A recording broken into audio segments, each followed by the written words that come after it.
Hello everyone, चलिए देखते हैं नेक्स्ट क्लास, सेकंड क्लास।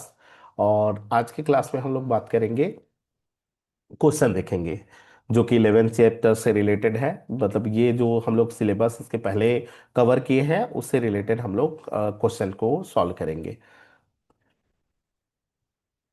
तो अगर हम लोग बात करें क्या क्या हम लोग पढ़े हैं, तो इसके पहले क्लास में प्रायिकता का अर्थ, घटना, घटना के प्रकार, जितने भी घटना थे सारे प्रकार को मैं बताया था।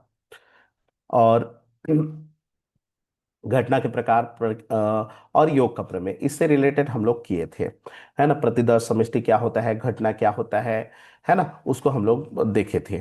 और उसी को हम लोग उसी से रिलेटेड क्वेश्चन करेंगे। अगर ओल्ड देखें क्या क्या आया है, तो अगर हम लोग बात करें तो ये जो है ये आपका 11th क्लास का सिलेबस है और ये 12th का सिलेबस है। दो भागों में डिवाइड करके आया था। अगर हम लोग बात करें ये 2019 और 23 के सिलेबस के अकॉर्डिंग है। इसके जैसे ही सिलेबस नया आएगा उसके अकॉर्डिंग हम लोग देखेंगे। हालांकि इसमें पूरे सिलेबस जो है वो दिया है, तो सारे को हम लोग करेंगे। और उससे अगर ज़्यादा भी पढ़ लेते हैं तो कोई दिक्कत नहीं होता है, कम पढ़ेंगे तो दिक्कत है। अगर उसमें एक्स्ट्रा कोई चीज़ देता है तो उसको हम लोग और कवर करेंगे जी। तो चलिए हम लोग इसी को देखते हैं। तो अगर हम लोग बात करें 11 का, तो 11th में केवल इतना दिया है, 11th का जो बुक है उसमें इतना दिया है। और इससे अगर देखें तो 19 में जो है वो दो क्वेश्चन आया था यहाँ से, और 23 में देखा जाए तो चार क्वेश्चन आया था। ठीक है, ये मिक्स क्वेश्चन है। और अगर हम लोग बात करें 19 और 23 की भर्ती की, तो अगर मैं बात करूं 19 की, 2019 भर्ती और 2023 भर्ती में जो भर्ती हुआ था उसमें आपका 150 का क्वेश्चन आया था, जिसमें से 100 का सब्जेक्ट का था। और 2000 अगर 17 के बारे में बात करें तो 2017 में केवल 100 मार्क्स का हुआ था और ओनली सब्जेक्ट आया था। कुल मिला के 100 नंबर का सब्जेक्ट आया था। और अभी का जो सिलेबस है उसमें हो सकता है कि 70-30 हो या 65-35 हो। कुल मिला के सब्जेक्ट का ज़्यादा वेटेज रहेगा, सब्जेक्ट अच्छा आएगा तो आपका सबसे ज़्यादा रहेगा। तो कुल यहाँ से अगर देखा जाए तो हाईएस्ट वेटेज वाला चैप्टर है ये। प्रायिकता जो होता है सबको कठिन भी लगता है और थोड़ा वेटेज ज़्यादा रहता है। हालांकि उतना कठिन नहीं है अगर आप प्रैक्टिस करके जाएंगे तो अगर हम लोग बात करें तो बहुत सारे क्वेश्चन आए हैं ओल्ड पेपर में। अगर देखा जाए तो इसमें से बहुत 100 नंबर के सिलेबस के अकॉर्डिंग बहुत सारे क्वेश्चन हैं। देखिए 19 में ये जो ये 12th का है, इसमें 23 का ये कौन कौन सा क्वेश्चन आया है, ये सब सेट ए का है। आप इसको मिला भी सकते हैं। ठीक है, तो ये क्वेश्चन है, इस तरह इससे आप कर सकते हैं। हालांकि इसको तो मैं करवा दूंगा भी। तो चलिए शुरू करते हैं। सरसरी तौर पर हम लोग देखते हैं जो पहले क्लास में हम लोग पढ़े थे, प्रायिकता क्या होता है, प्रायिकता का फॉर्मूला क्या होता है, प्रायिकता का मान किसकी किसके बीच में होता है ना। और जो जो पढ़े थे उसको हम लोग देख लेते हैं। और घटनाओं में जो मुख्य रूप से देखा जाए तो दो घटना महत्वपूर्ण है। एक होता है एमई, म्यूचुअली एक्सक्लूसिव इवेंट, है ना, मतलब परस्पर अपवर्जी घटना। और एक होता है इंडिपेंडेंट इवेंट, स्वतंत्र घटना। स्वतंत्र घटना वाला जो क्वेश्चन है ना वो ज्यादातर आपका 12th में है ना। तो उससे कोई वो नहीं है, लेकिन घटना को हमको जानना है कि दोनों घटना क्या क्या होता है। तो चलो सरसरी तौर पर थोड़ा सा देख लेते हैं। अगर मैं बात करूं, चलिए, तो इसी में से हम लोग ले लेते हैं। सबसे पहला ये होता है ए क्या होता है और एस क्या होता है। अगर हम लोग ए के बारे में बात करें तो ए जो होता है वो आने की घटना होता है, आने की घटना। थोड़ा थोड़ा लिख लेता हूं। और एस जो होता है वो आपका सैंपल स्पेस होता है, सैंपल स्पेस। या फिर इसको बोलते हैं प्रतिदर्श समष्टि। प्रतिदर्श क्या होता है, समष्टि होता है, प्रतिदर्श समष्टि कहा जाता है। ठीक है, और इसमें से एक चीज याद रखना, ए जो होता है वो सबसेट होता है क्या का, एस का।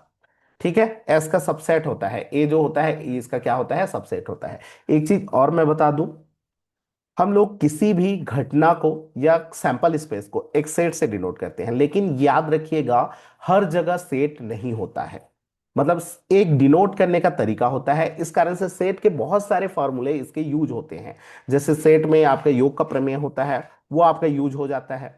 ठीक है, सेट के बहुत सारे और गुणधर्म हैं वो भी यूज हो जाते हैं। लेकिन याद रखिएगा, अगर हम लोग बात करें सैंपल स्पेस की या फिर हम लोग बात करें किसी घटना की, तो ये जो घटना होता है वो सेट के हर नियम का पालन नहीं करता। माने एक प्रकार का समुच्चय होता है, ये जरूरी नहीं है ना। और किसके लिए नहीं होता है अभी मैं आपको बता दूंगा।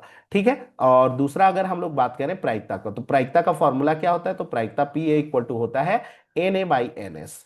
एन ए मतलब क्या होता है, घट आने की घटना को काउंट करना है, एन एस माने प्रतिदर्श समष्टि को काउंट करना है। ठीक है, ये होता है। तीसरा चीज अगर हम लोग इंपॉर्टेंट बात देखें, तो इसका जो मान होता है, किसी भी घटना के घटित होने की प्रायिकता का जो मान होता है, इसका मान 0 से लेकर के 1 के बीच में होता है। इसको बिल्कुल याद रखिएगा। इसका मान किसके किसके बीच में होता है, तो 0 से लेकर के 1 के बीच में होता है। चौथा क्या होता है, अगर हम लोग बात करें, देखिए प्रायिकता, किसी घटना के घटित होने की प्रायिकता, पी ए मतलब क्या होता है, किसी घटना के घटित होने की प्रायिकता है।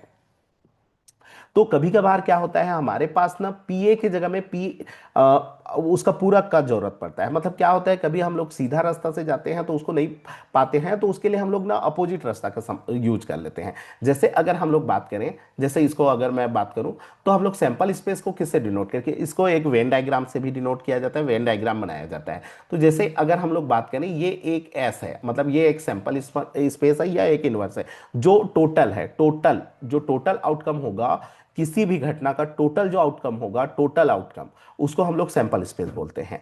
मान लेते हैं ये एस है, तो इसी में से ए होता है, इसी में का कुछ भाग को हम लोग क्या बोलते हैं, ए बोलते हैं। ठीक है, वो भाग पूरा हो सकता है या कुछ वाला भाग हो सकता है। तो अगर हम लोग बात करें ए का, तो ए जो होता है, ए का मान किसके किसके बीच में हो सकता है, 0 से लेकर के एस के बीच में हो सकता है। देखिए 0 से लेकर के कहां के बीच में हो सकता है, एस, क्योंकि ये देखिए ये बिल्कुल नहीं रहेगा, तो मतलब ये हम लोग सोचेंगे कि बिल्कुल नहीं है। और उसके बाद क्या होगा, या तो ये पूरा ए जो है पूरा एस को कवर करेगा, ये ए जो है पूरा ऐसे करके एस को कवर कर सकता है, तो ये एस के बीच में हो सकता है। अगर हम लोग इसको ए से डिवाइड कर दें, तो ये हमारे पास क्या हो जाएगा, 0 ए बाई एस, और ये हो जाएगा एस बाई एस, मतलब 1 हो जाएगा। अगर हम लोग इसकी प्रोबेबिलिटी निकाल लें, तो अगर हम लोग इसमें एन लगा देंगे और प्रोबेबिलिटी देख लेंगे, है ना, या फिर मतलब इसको पी ए भी लिख सकते हैं, है ना। तो अगर हम लोग इसके प्रोबेबिलिटी देख लेंगे, तो इसका जो मान होगा, है ना, पी, ये क्या हो जाएगा, किसी घट एन लिखेंगे जी, एन अगर ले लेंगे, तो एन अगर ले लेंगे, तो इसको हम लोग बात कर सकते हैं N A by N S कर सकते हैं। और इसका जो मान होगा वो किसके किसके बीच में होगा, 0 से लेकर के 1 के बीच में होगा, है ना। और यही पी ए बनता है, ये क्या होता है, पी ए। तो पी ए का मान जो होता है वो 0 से लेकर के क्या के बीच में होता है, 1 के बीच में होता है। अब देखिए यहां पर एक चीज तो पता चल गया कि जैसे ये हमारा एक इनवर्स है, इसको एस बोलेंगे, सैंपल स्पेस बोलेंगे। इसमें का कुछ भाग को हम लोग ए बोलते हैं, तो जो बाकी भाग है उसको हम लोग क्या बोलते हैं, तो बाकी जो भाग है उसको हम लोग ए डेस बोलते हैं।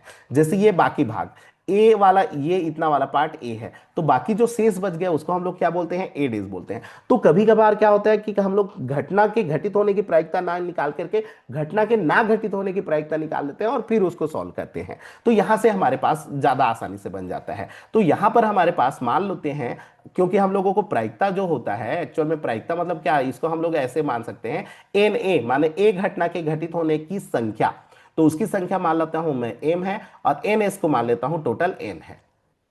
एम बाई एन मान लेते हैं, घटना को हम लोग एम मान लिए और टोटल जो है उसको एन, माने टोटल सैंपल स्पेस में एन एलिमेंट है। और मान लेते हैं ए में एम एलिमेंट है, ए में कितने एलिमेंट है, एम। तो बताओ ए डेस में कितने एलिमेंट होंगे, तो ये हो जाएगा एम माइनस एन। देखिए यहां पर एन एलिमेंट है ना, एम एलिमेंट है, और टोटल कितना एलिमेंट है, एन है, तो ये जो बचा है वो कितना होगा, एम माइनस एन होगा। एम माइनस क्या हो जाएगा, एन होगा। तो अगर हम लोग इसकी प्रायिकता निकालें, तो जैसे हमारे पास क्या होगा, पी ए डेस निकालता हूं मैं, मान लो पी ए डेस निकालता हूं, तो पी ए डेस कितना हो जाएगा, जैसे इसमें क्या होता है, एम बाई एन, माने ए बाई क्या होता है, टोटल। तो यहां पर ए कौन है, घटना कौन है, ए डेस है, तो यहां पर क्या हो जाएगा, एन ए डेस बाई क्या हो जाएगा, एन एस, ये तो टोटल ही लोगे। और ए डेस का मान किसके बराबर है, एम माइनस एन बाई क्या हो गया, एन, है ना, टोटल को हम लोग एन लिए हैं। अब इसको डिवाइड कर देंगे, तो एम बाई एन माइनस क्या हो जाएगा, 1। अब एम बाई एन को हम लोग क्या बोलते हैं, पी ए बोलते हैं, तो ये हो जाएगा पी ए माइनस क्या हो गया, 1। तो अगर हम लोग पूरी तरह से देखेंगे, तो यहां पर पी ए माइनस 1 कैसे हो गया, एक मिनट एक मिनट, यहां पर थोड़ा सा गलत लिया हूं ना, ये वाला गलत है। एन, अगर एन टोटल है तो एन माइनस एम होगा जी, ठीक है, ये वाला गलत लिया हूं, क्या हो जाएगा, एन माइनस एम होगा।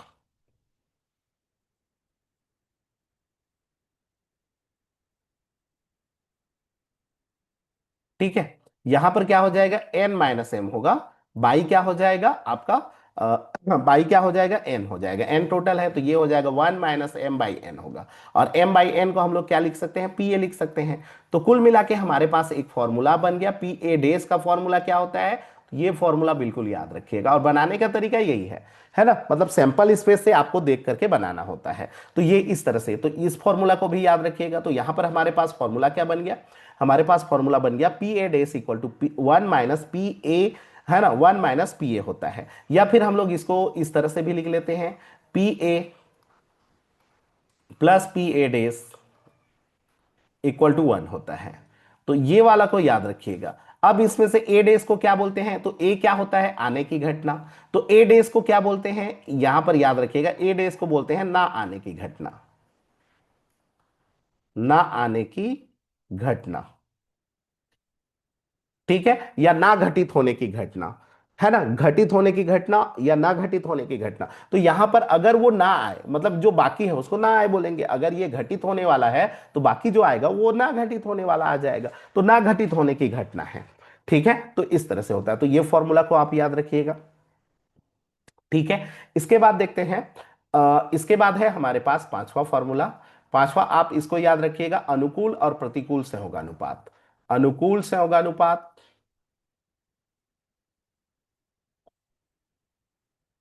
और एक होता है आपका प्रतिकूल संयोगानुपात।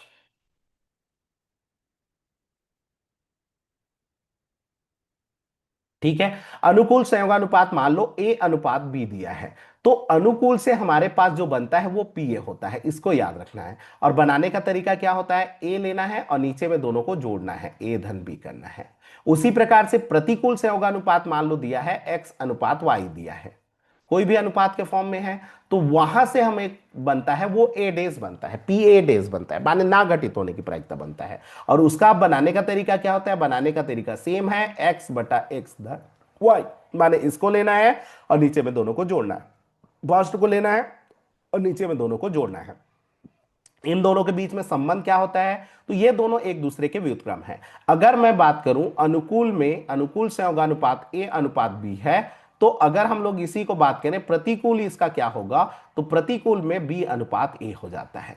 ठीक है, इसमें याद रखिएगा ये रिलेशन, हालांकि वो पीए और पीए डेस के बीच में भी हमारा रिलेशन होता है, इसके और इसके बीच में भी रिलेशन होता है, वहां से भी हम लोग निकाल सकते हैं। तो इसको भी बिल्कुल याद रखिएगा कि अनुकूल से पीए बनेगा और प्रतिकूल से हमेशा पीए डेस बनेगा, बस उसको याद रखना है। अनुकूल संयोगानुपात माने घटित होने की प्रायिकता बनता है, और प्रतिकूल संयोगानुपात से हमेशा ना घटित होने की प्रायिकता बनता है। यहां पर एक कंफ्यूजन होता है सबको, वो मैं बता दे रहा हूं। हम लोग एक चीज जानते हैं यहां पर, क्या कंफ्यूजन होता है, याद रखना कंफ्यूजन। इसमें कंफ्यूजन क्या होता है वो मैं बता रहा हूं। कंफ्यूजन ये होता है कि हम लोगों को लगता है, जैसे मान लो ये दिया है 2:1 दिया है, तो हम लोगों को लगता है 2:1 माने 2/1 है, और 2/1 मतलब क्या हुआ, तो ये 2/1 प्रायिकता है टाइप का लगता है, ये प्रायिकता है पी ए है टाइप का लगता है। ये मान लो अनुकूल दिया है, अनुकूल संयोगानुपात है, 2:1 दिया है, और 2:1 दिया है तो प्रायिकता 2/1 हो गया, मतलब एक से बड़ा हो गया टाइप का लगता है। जबकि हम लोग जानते हैं प्रायिकता का जो मान होता है वो वन से बड़ा तो होता ही नहीं है, वो जीरो से लेकर के किसके बीच में होता है, वन के बीच में होता है, वन से बड़ा होता ही नहीं है। तो ये कैसे हो गया टाइप का लगता है, 2:1 दे दिया तो ऐसे हो सकता है क्या, तो नहीं, क्योंकि यहां पर हम लोग गलत कर रहे हैं। यहां पर जो प्रायिकता बनाने का ही तरीका हमारा गलत है, वो 2:1 हो सकता है। यहां पर ये कंफ्यूजन मत करना कि 2:1 मतलब 2/1 होता है। यहां पर 2:1 अनुकूल अगर दिया है तो उसको अगर आप प्रायिकता बनाओगे तो ऐसे बनाओगे, 2/2 करोगे और हल करेंगे तो ये क्या आ जाएगा, 2/3। अब देखिए, अब बताओ ये क्या दो से बड़ा है, ये सॉरी जी एक से बड़ा है, क्या ये एक से बड़ा है, तो नहीं है। ठीक है, अब ये प्रायिकता फॉर्म है, तो प्रायिकता जब बना लोगे ना तब पता चलेगा कि वो एक्चुअल में मतलब एक से बड़ा होता ही नहीं है। ठीक है, और यहां पर हम लोग कहां से कंफ्यूज हो जाते हैं, अनुपात को देख के कंफ्यूज हो जाते हैं, क्योंकि हम लोग पहले पढ़ चुके हैं, जितने भी गणित में हम लोग पढ़ते हैं अनुपात का मतलब बटा होता है, और बटा मतलब वैसे बटा ले लेते हैं, और ऐसा लगता है कि ये तो बड़ा हो गया एक से, ऐसे कैसे दे दिया है। तो इसको बिल्कुल याद रखिएगा, आप बनाने का तरीका यहां गलत कर रहे हो, बल्कि ये दिया गलत नहीं है। 2:1 दे सकता है, 3:5 दे सकता है, मतलब एक छोटा राशि, और ऐसे भी हो सकता है 3:5 ऐसे करके अनुकूल या प्रतिकूल दे सकता है। तो यहां से जब प्रायिकता बनेगा ना, वो 3/5 नहीं बनेगा, बल्कि 3/3 बनेगा। और ये जो बनेगा वो 3 कितना बनेगा, 8 बनेगा। और 3/8 क्या होगा, तो वो डिपेंड करेगा ये अनुकूल है या प्रतिकूल। अगर अनुकूल है तो पीए बनेगा, और प्रतिकूल है तो पीए डैश बनेगा, मान ना घटित होने की प्रायिकता बनेगा, और अगर अनुकूल है तो घटित होने की प्रायिकता बनेगा। तो इसको बिल्कुल याद रखिएगा, यहां पर कंफ्यूज मत होइएगा। छठवां नंबर देखते हैं। छठवां नंबर है आपका योग का प्रमेय, है ना। अगर हम लोग बात करें योग का प्रमेय, तो योग का प्रमेय में हमारे पास क्या होता है, फॉर्मूला होता है। जैसे हमारे पास क्या होता है, सेट में हम लोग जानते हैं कि जैसे हमारे पास एक यूनिवर्स है, यूनियन है, ठीक है। इसी में से हम लोग क्या लेते हैं, दो घटना लेते हैं, ए घटना और बी घटना, सॉरी जी, ए सेट और दो सेट लेते हैं, ए सेट और बी सेट लेते हैं, ठीक है। यहां पर दो सेट ले लेते हैं, ए सेट और कौन सा लेते हैं, बी सेट। उसी प्रकार से यहां पर भी वैसी ही होता है ना। यहां पर क्या लेंगे, ये ऐसे प्रकार का, ये जो होता है यहां पर जो यूनियन होता है उसको हम लोग यहां पर सैंपल स्पेस बोलते हैं, ठीक है। और ये जो होगा, मान लेते हैं ए एक से ए एक घटना है और एक घटना बी है, और इन दोनों में से कुछ ऐसा भाग है जो कि दोनों में क्या है, कॉमन पार्ट है, ठीक है। तो यहां पर हमारे पास फॉर्मूला होता है, अगर यूनियन निकालेंगे तो पी ए यूनियन, जैसे हमारे पास इसमें संख्या निकालते हैं, तो संख्या निकालने का फॉर्मूला क्या होता है, सेट में एन ए यूनियन बी अगर निकाला जाए तो इसका फॉर्मूला क्या होता है, एन ए,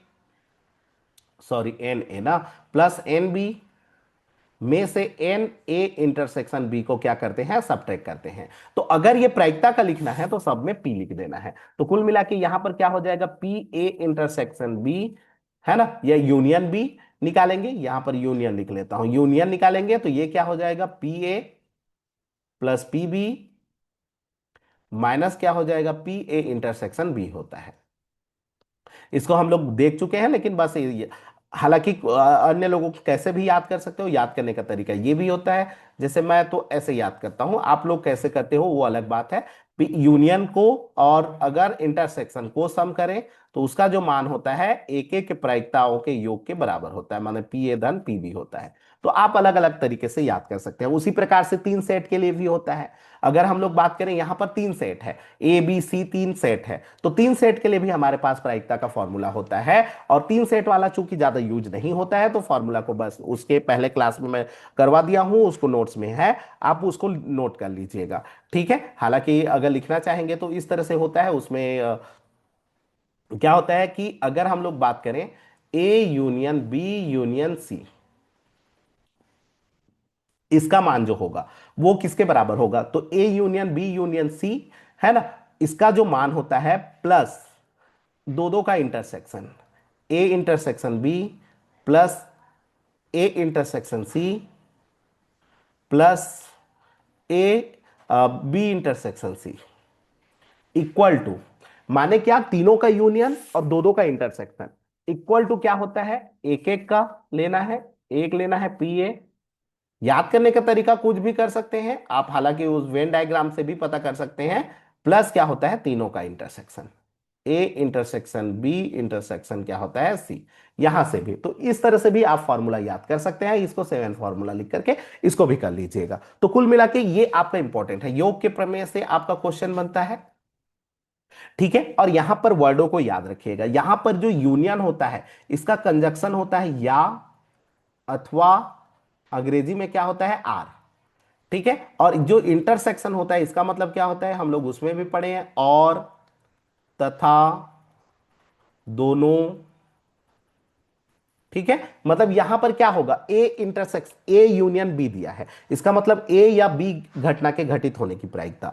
अगर ए इंटरसेक्शन बी दिया है तो ए और बी दोनों घटनाओं के घटित होने की प्रायिकता। तो इस तरह से होगा। तो ये फॉर्मूला को सारे को नोट कर लीजिएगा और आगे देखते हैं। अब इसमें से एक चीज और देखते हैं, दो घटनाओं के बारे में विशेष तौर पर आप लोगों को बताया था। अगर हम लोग बात करें घटना के बारे में, ठीक है, तो घटनाओं में दो घटना मैं आप लोगों को विशेष तौर पर बताया था, एक म्यूचुअली एक्सक्लूसिव, मतलब क्या होता है, परस्पर अपवर्जी, परस्पर अपवर्जी। तो परस्पर अपवर्जी घटना क्या होता है, ठीक है। जैसे परस्पर अपवर्जी घटना क्या होता है, ये एक रहता है, और एक होता है स्वतंत्र घटना, एक होता है स्वतंत्र। हालांकि स्वतंत्र घटना को जब हम लोग नेक्स्ट सिलेबस को पढ़ेंगे ना, ट्वेल्थ वाले को, तो उसमें एक बार और देखेंगे, ठीक है। लेकिन इसमें से देख लीजिए परस्पर अपवर्जी घटना क्या होता है और स्वतंत्र घटना क्या होता है। तो स्वतंत्र, पहले इसको समझेंगे तो किसको पहले समझना चाहिए, तो मेरे ख्याल से आप अगर समझना चाहेंगे ना तो इसको आप समझिएगा। इन दोनों को भी थोड़ा सा बता दे रहा हूं। एक होता है इंडिपेंडेंट इवेंट, ठीक है, मतलब इसको बोलते हैं स्वतंत्र घटना। स्वतंत्र घटना। एक होता है परस्पर अपवर्जित घटना और दूसरा होता है स्वतंत्र घटना। इंडिपेंडेंट मतलब क्या होता है कि जब एक घटना घट जाए और दूसरे पर उसका कोई प्रभाव ना पड़े, दूसरे पर उसका कोई प्रभाव ना पड़े, तो उसको हम लोग बोलते हैं इंडिपेंडेंट इवेंट।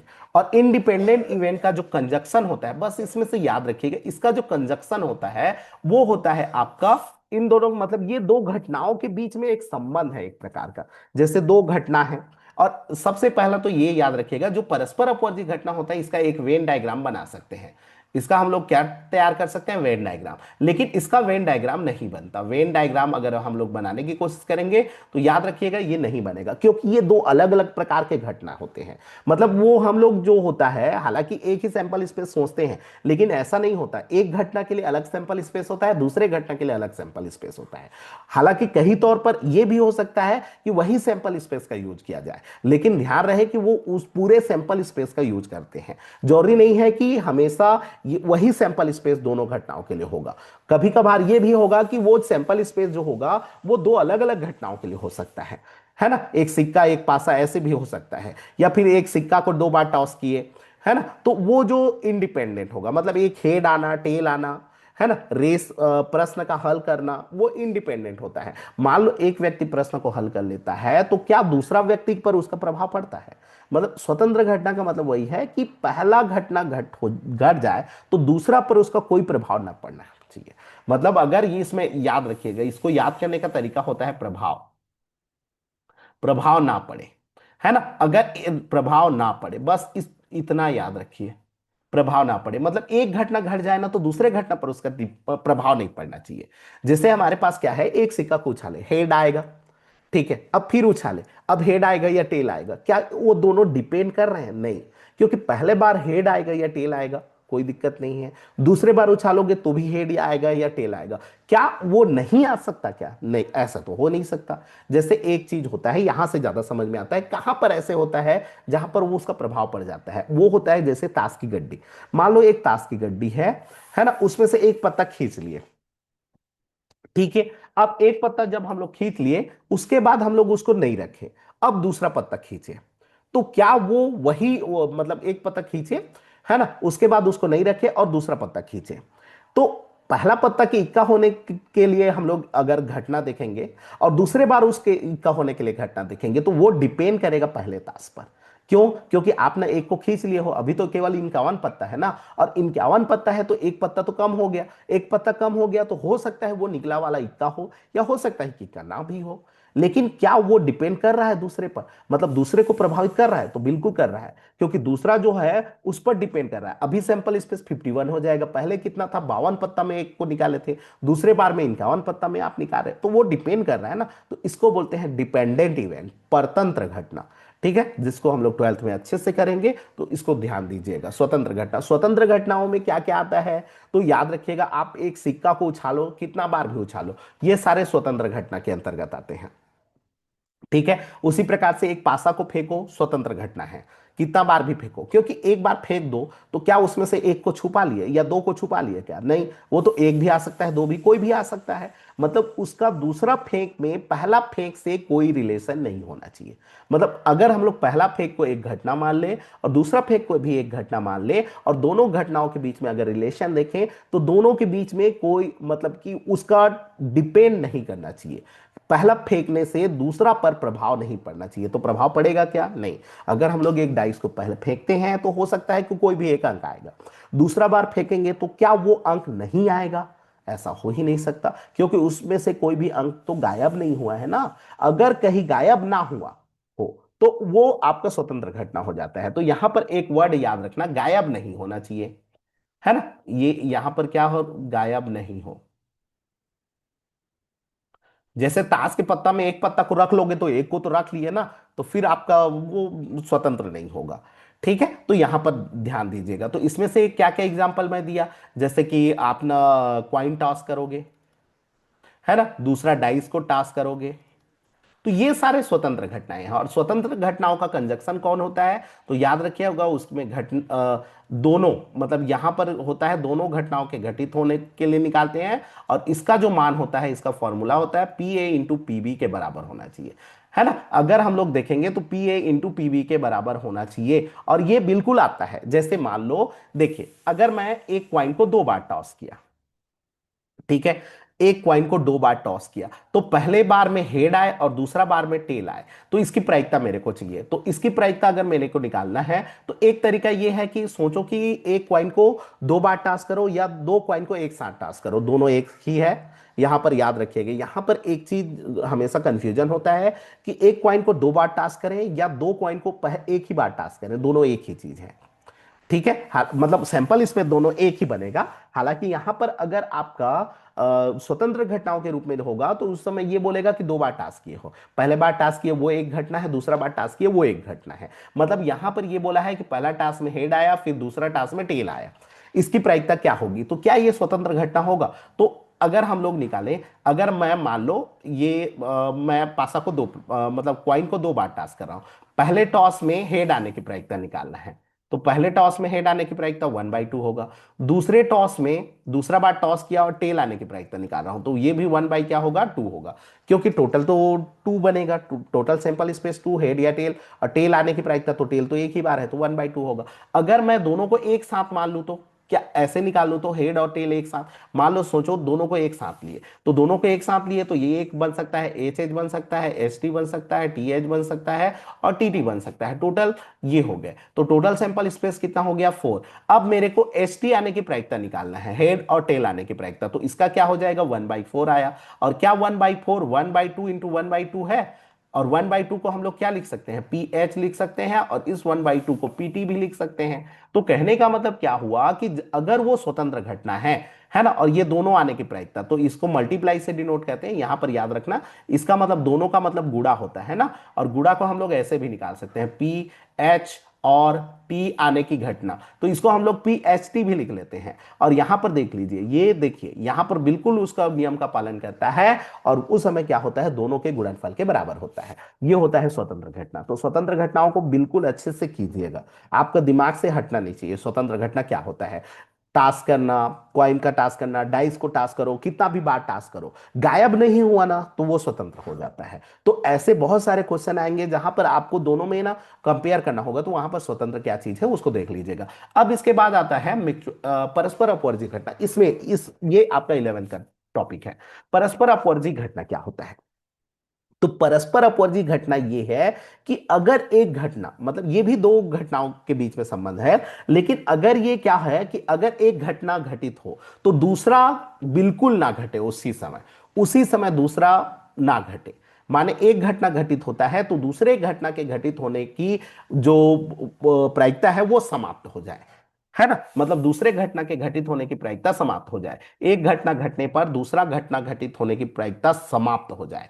कहने का मतलब ये है कि जैसे मान लो ये एक सैंपल स्पेस, फील यहीं से आता है। इसको वेन डायग्राम बनता है ना, वेन डायग्राम बनेगा, और वेन डायग्राम बनेगा तो यहां से फील करोगे। जैसे एक घटना ये घटित हुआ, ठीक है, ये मान लेते हैं एक घटना है, ये घटित हुआ, ठीक है, और एक घटना और है, मान लेते हैं वो घटना ये वाला है, ठीक है। तो ये अगर घटना घटेगा, तो क्या उसी समय ये घटना घट सकता है, नहीं घट सकता।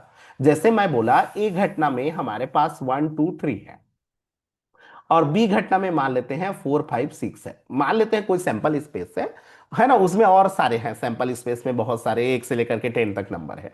और वो क्या चीज कर रहे हो वो उसको छोड़ो, अभी वो उसमें क्या में है वो, है ना। मैं खाली उसको आपको वेन डायग्राम के थ्रू समझाना चाह रहा हूं कि ए घटना ये है और बी घटना ये है। अगर मैं बोलूं ए घटना के घटित होने का प्रायिकता मेरे को चाहिए, तो क्या 1 2 3 आया, तो क्या उसी समय 4 5 6 आ सकता है, तो नहीं आ सकता। मतलब क्या उसी समय वही चीज हो सकता है, नहीं हो सकता। उसी समय ना, उसी समय जैसे मान लो एक क्वाइन को टास्क किए, हेड आया, ठीक है, तो क्या उसी समय टेल आएगा, नहीं आएगा। क्योंकि अगर हेड आ गया तो टेल कैसे आएगा, उसी समय ना, उसी समय। इसमें कंफ्यूजन ये होता है, सब लोग ये सोचते हैं, अरे हेड सिक्का को तो एक बार और टास्क कर सकते हैं, उसमें टेल आ सकता है ना। तो नहीं, हमको देखना है उसी समय। अगर हेड आ गया तो टेल नहीं आएगा, अगर टेल आ गया तो हेड नहीं आएगा।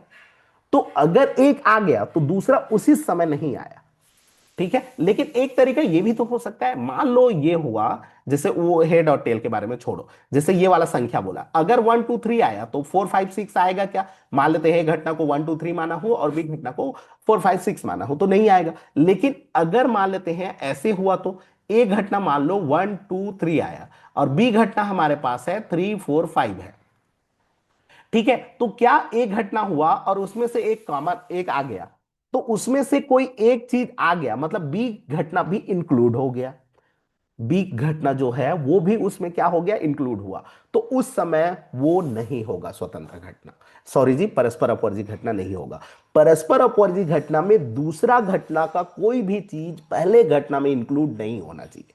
कहने का मतलब ये हुआ कि यहां पर देखो, ये दो घटना में बनाया, ए घटना और एक बी घटना, ये दोनों के बीच में ये दोनों के बीच में कोई कॉमन पार्ट नहीं है। लेकिन अगर मैं बना दूं ऐसे प्रकार का, ए घटना और एक बी घटना, ए घटना है, ये बी घटना, तो ये वाला पार्ट क्या हो गया, दोनों का कॉमन हो जाएगा। इसका मतलब ए घटना में बी घटना इंक्लूड हो रहा है, मतलब इन्वॉल्व हो रहा है, और बी घटना में ए घटना भी इन्वॉल्व हो रहा है। तो इस प्रकार के घटना को एमी नहीं बोलते। एमी के लिए ये होना चाहिए, मतलब एक आए तो दूसरा का कोई भी चीज उसमें इंक्लूड नहीं होना चाहिए। ठीक है, और बी आए तो उसमें से ए का कोई इंक्लूड नहीं होना चाहिए, तब हम लोग उसको बोलते हैं परस्पर अपवर्जी घटना। और परस्पर अपवर्जी घटना को ऐसे याद रखिएगा। और परस्पर अपवर्जी घटना का परिभाषा क्या होता है? परस्पर अपवर्जी घटना का परिभाषा यह है कि अगर ए घटना के घटित होने की प्रायिकता निकाल रहे हैं तो उस समय बी घटना के घटित होने की प्रायिकता पूरी तरह से समाप्त हो जाना चाहिए। मतलब दूसरा घटना बिल्कुल उसी समय नहीं हो सकता, तो उस समय ऐसे घटनाओं को हम लोग बोलते हैं परस्पर अपवर्जी घटना। ठीक है, तो परस्पर अपवर्जी घटना का जो कंजक्शन होता है वो यूनियन होता है। ए या बी घटना के घटित होने की प्रायिकता निकालते हैं। ठीक है, और ए या बी घटना के घटित होने की प्रायिकता निकाला जाता है, और इसमें कंजक्शन फॉर्म जो होता है वो जीरो होता है। इसमें अगर हम लोग बात करें, इसमें एक चीज और याद रखिएगा, ए इंटरसेक्शन बी जो होता है वो फाई होता है, इस कारण से इसका जो प्रायिकता होगा वो जीरो होगा। प्रायिकता का मान जीरो होगा, तो योग के प्रमेय से क्या हो जाएगा, इसका यूनियन निकालेंगे तो पी ए धन पी बी के बराबर हो जाएगा, क्योंकि इसका इंटरसेक्शन जीरो है। तो याद रखिएगा, अगर वो परस्पर अपवर्जी घटना है तो उसका ए घटना या बी घटना के घटित होने की प्रायिकता का मान हमेशा दोनों घटनाओं के घटित होने की प्रायिकताओं के योग के बराबर होगा। अगर वो योग के बराबर है तब जाकर के वो परस्पर अपवर्जी घटना है, वरना वो परस्पर अपवर्जी घटना नहीं है। दूसरा चीज, ठीक है, तो इसको याद रखिएगा। उसी तरह से इसमें से एक और महत्वपूर्ण बात ये होती है ना, वो महत्वपूर्ण बात क्या है बता दे रहा हूं। महत्वपूर्ण बात ये है, अगर वो संपूर्ण घटना हुआ तो यहां पर एक और टॉपिक आ जाता है, संपूर्ण घटना।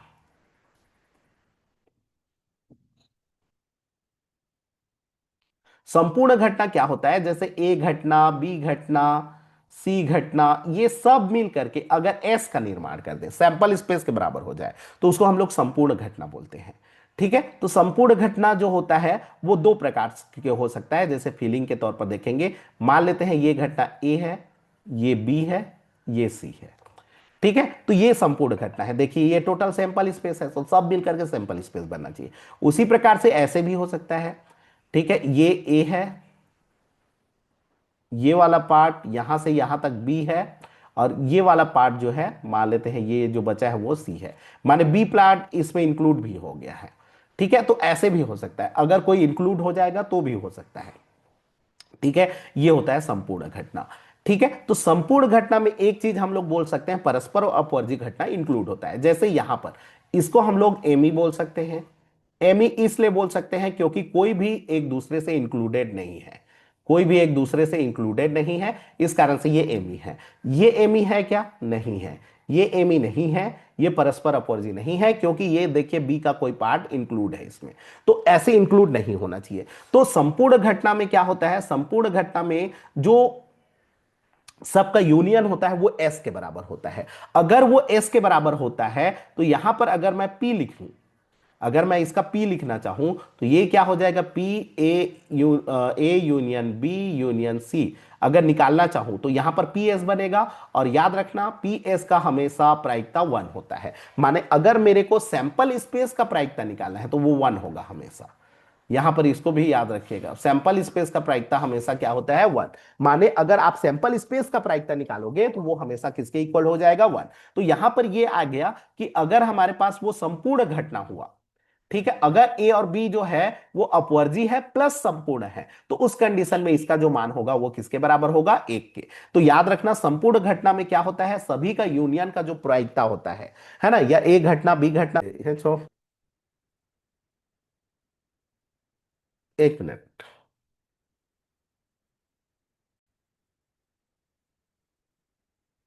तो अगर वो परस्पर अपवर्जी घटना भी हुआ, देखिए, अगर वो, यदि वो संपूर्ण घटना है तो संपूर्ण घटना के केस में क्या होता है, यहां पर मैं आपको बताया कि संपूर्ण घटना अगर है तो उस कंडीशन में सबका यूनियन किसके बराबर होता है, एस। और अगर एस के बराबर हो गया तो प्रायिकता निकालेंगे तो उसका मान पी एस होगा, पी एस का मान हमेशा किसके बराबर होता है, वन के बराबर होता है। तो अगर वो परस्पर अपवर्जी भी है और प्लस संपूर्ण है तो उस केस में हमारा किसके बराबर हो जाएगा, वन के बराबर हो जाएगा। ठीक है, तो इसको बिल्कुल याद रखिएगा, है ना। अगर वो अपवर्जी भी है और अगर वो संपूर्ण भी है तब जाकर के वो वन होगा। जैसे कौन कौन से केस में आ सकता है, तो ये आपका कुछ केस है। जैसे कि एक केस होता है आपका, बता दे रहा हूं, जैसे हेड और टेल, है ना, हेड और टेल आना, हेड और टेल आना, ये एक प्रकार का परस्पर अपवर्जी घटना है। कैसे अपवर्जी घटना है, दोनों में एक इंक्लूड नहीं है, दोनों में एक दूसरे से इंक्लूड नहीं है। ठीक है, ये परस्पर अपवर्जी घटना है। और परस्पर अपवर्जी घटना है प्लस संपूर्ण घटना है, क्योंकि ये दोनों मिलकर के सैंपल स्पेस का निर्माण कर रहे हैं। ठीक है, तो ये परस्पर अपवर्जी भी है प्लस संपूर्ण घटना भी है। तो अगर ये संपूर्ण घटना है तो एच या टी निकालने की प्रायिकता अगर मेरे को निकालूं, ठीक है, तो इसका जो मान होगा वो किसके बराबर हो जाएगा, P H plus P T. ठीक है, P S plus P T हो जाएगा। और इसका मान याद रखिएगा, चूंकि ये संपूर्ण घटना है तो इसका मान किसके बराबर होगा, वन। इसका मान वन होगा, मतलब P H plus P T equal to one होता है। ठीक है, P H plus P T equal to क्या होता है, वन होता है। ठीक है, उसी तरह से हम लोग ये भी बोल सकते हैं कि जैसे ये वाला हुआ डाइस वाला, डाइस में क्या होता है, one two three four five six, सबको अलग अलग ले लो, one two three four five six. तो ये भी क्या हो जाएगा, इन सब का अगर हम लोग या निकालेंगे, मतलब या मतलब सबका प्लस करेंगे, माने पी वन निकालूं, पी टू निकालूं, पी थ्री निकालूं, पी फोर निकालूं, पी सिक्स निकालूं, तो ये सब किसके बराबर हो जाएगा, वन के बराबर। ये आपका संपूर्ण घटना है, इस कारण से इसका सब का मान किसके बराबर हो जाएगा, वन के बराबर हो जाएगा। तो इस तरह से निकाल सकते हैं। तो परस्पर अपवर्जी घटना का ये है कि दोनों में इंटरसेक्ट नहीं होना चाहिए, इसको भी याद रखिएगा। दोनों का इंटरसेक्शन क्या होना चाहिए, फाइव होना चाहिए, और उसका प्रोबेबिलिटी किसके बराबर होता है, शून्य होता है। ठीक है, उसी प्रकार से एक घटना और इंपॉर्टेंट याद रखिएगा, जो ए और ए डेस होता है ये परस्पर अपवर्जी होते हैं। ठीक है, प्लस ये संपूर्ण घटना भी होते हैं, प्लस ये एमी भी होता है। ठीक है, प्लस ये आपका संपूर्ण भी होता है, संपूर्ण घटना भी होता है। क्यों, क्योंकि देखिए ए और ए डेस मतलब क्या होता है, ये सैंपल स्पेस है। तो अगर मैं इतने को ए मानूंगा तो जो बचा वो ए डेस है, जो बचा वो क्या है, ए डेस। एक प्रकार का सिक्का में जब हम लोग उछालते हैं तो हेड आना और टेल आना एक दूसरे के पूरक होते हैं, एक दूसरे के पूरक हैं। देख लीजिए, ये अगर ए है तो ये क्या है, ए डेस है। क्या एक पासा में एक और बाकी संख्या आना वो भी पूरक होता है, तो नहीं, क्योंकि इसमें देखिए ये पूरक नहीं है, क्योंकि वन आएगा तो इतना ही पार्ट, अगर इसको अगर मैं एक घटना मानूं और इसको ए मानूं तो बाकी को ए डेस मानूंगा, तो बाकी में तो आपका वो बहुत सारे संख्या है ना, तो ये ए और ए डेस नहीं होता डाइस के केस में। लेकिन सिक्का के केस में जो हेड और टेल होता है वो एक पूरक घटना भी होता है। ठीक है, और पूरक घटना का तो हम लोग जान रहे हैं formula, P A plus P A dash equal to किसके बराबर होता है, वन के बराबर होता है। तो उस फॉर्मूला का उपयोग करके भी हम लोग बना सकते हैं, तो इसको याद रखिएगा। इतना बस कॉन्सेप्ट है, और ये कॉन्सेप्ट अगर आपका क्लियर है तो आप बिल्कुल बना सकते हैं। मतलब इसमें अंतर क्या हो, देखिए, अपवर्जी का मतलब ये होता है वेन डायग्राम बनाओ, और वेन डायग्राम में दो अलग अलग इवेंट लो। अब उस इवेंट को थोड़ा सोचो, अगर ए घटना घटित हो गया उसी समय, तो क्या उसी समय बी घटना घट सकता है क्या, नहीं। है ना, क्योंकि बी का पार्ट कुछ भी उसमें इंक्लूड नहीं है। इस कारण से बी के घटना के घटित होने की प्रायिकता संभावना तो खत्म। ठीक है, लेकिन अगर वो इंक्लूड है तो उसमें का कुछ अंश उसमें आ जाएगा, तो हम लोग ये बोल देंगे कि बी घटना भी घटित हुआ है, उसका कुछ भाग घटित हुआ है। जैसे एक केस, जैसे मान लो ए घटना को मैं 1 2 3 लिया और बी घटना को 3 4 5 लिया, और एक घटना के घटित हुआ, मतलब एक घटना घटा मतलब 1 2 3 आया, और 1 2 3 आया और मैं बोला कि एक घटना घटित हुआ, तो क्या उसी समय बी घटना घट गया? तो हाँ, बी घटना का कुछ पार्ट तो घट गया ना। तो ऐसा नहीं होना चाहिए, उस समय उसको एमी नहीं बोलेंगे, मतलब क्या, परस्पर अपवर्जी नहीं बोलेंगे। परस्पर अपवर्जी तब बोलेंगे जब उसका कोई भी पार्ट उसी समय ना हो, बस इतना ही है ना, उसी समय ना हो। और दूसरा चीज आप इसको बिल्कुल याद रखिएगा, है ना, एक संपूर्ण घटना होता है। संपूर्ण घटना की क्वालिटी ये होती है कि उसमें जितने भी घटना बनेंगे वो सब मिल करके सैंपल स्पेस का निर्माण करेंगे। क्योंकि अगर वो सैंपल स्पेस का निर्माण करेंगे तो उनका सबका यूनियन अगर हम लोग निकालेंगे तो उसका यूनियन जो होगा 1 के बराबर होगा, क्योंकि वो संपूर्ण घटना है। और संपूर्ण घटना में हमारे पास एक, है ना, संपूर्ण घटना में हो चाहे कोई भी घटना हो, सैंपल स्पेस का प्रायिकता निकालना हमेशा 1 होता है। सैंपल स्पेस का अगर हम लोग प्रायिकता निकालेंगे तो वो हमेशा क्या, किसके बराबर होता है? 1। जैसे इसको नोट कर लीजिए तो ठीक है, यहां पर जैसे यहीं पर कहीं पर नोट कर दे रहा हूं स्टार करके, पी एस इक्वल टू 1 होता है। इसमें नहीं करता हूं, इसके पहले पेज में कर देता हूं। ठीक है, यहां पर इसको याद रखिएगा, और यहां पर एक और याद रखिएगा, पी एस का मान हमेशा किसके बराबर होगा? 1। मतलब पी ए घटना है, कोई भी घटना हो सकता है, तो उसकी प्रायिकता जो होगा वो 0 से 1 के बीच में होगा। लेकिन अगर पी एस निकालोगे तो वो फिक्स किसके बराबर होगा? 1 होगा। मतलब सैंपल स्पेस का अगर प्रायिकता निकालेंगे तो उसका मान हमेशा किसके बराबर होगा? 1 के बराबर होगा। तो यहां से आप ना उसको कनेक्ट करना की कोशिश करेंगे ना, तो यहां से बन जाएगा, है ना। जैसे ये यहां पर क्या हुआ देखिए, ये है ना, यहां पर भी ये, तो इसका मान किसके बराबर होगा? अगर इसमें हम लोग निकालेंगे तो इसमें तो भी या का मान 1 के बराबर होगा, लेकिन ध्यान रहे ये 1 होगा, इसमें कोई दिक्कत नहीं है, इन सब का यूनियन भी 1 होगा, लेकिन ये एम ही नहीं है, ये एम ही नहीं है ना। पीएस बन रहा है, सब मिलकर के पीएस बन रहा है, ठीक है, कोई दिक्कत नहीं है, लेकिन उसमें इंक्लूडेड आ गया ना, बी का कुछ पार्ट हमारे पास ए में भी इंक्लूड आ गया, इस कारण से इसको हम लोग एम ही नहीं बोलेंगे, लेकिन संपूर्ण घटना जरूर बोलेंगे। और संपूर्ण घटना है तो सबका या किसके बराबर होगा? 1 के बराबर होगा। मतलब सबका जो सम निकालेंगे ना वो किसके बराबर होगा? 1 के बराबर होगा। लेकिन सबका सम निकालोगे ये जरूरी नहीं, क्योंकि यहां पर ध्यान दीजिएगा वो इंक्लूडेड है कि नहीं है। अगर वो इंक्लूडेड होता है तो फिर उसका इंटरसेक्शन निकल जाता है, और अगर उसका इंटरसेक्शन निकल गया तो वो एम ही नहीं होता है, और एम ही नहीं हुआ तो उस केस में आपका फॉर्मूला चेंज हो जाएगा। ठीक है, और अगर वो एमी का केस है तो एमी के केस में हमारे पास क्या होता है? यूनियन जो होता है उसका मान अलग अलग सम के बराबर होता है। और अगर ये परस्पर अपवर्जी भी, सॉरी जी, संपूर्ण घटना भी है, तो उस केस में इनका सम जो होगा वो 1 के बराबर होता है। अगर वो क्या हो, अगर वो परस्पर अपवर्जी हो तो, ठीक है, लेकिन ना हो तो ना हो तो वैसी केस में नहीं होगा। ठीक है जी, तो इसको याद रखिएगा। चलिए, तो ये वाला टॉपिक याद रखिएगा। और थोड़ा सा एक एक चीज और मैं आप लोगों को बता दूं, 1 मिनट।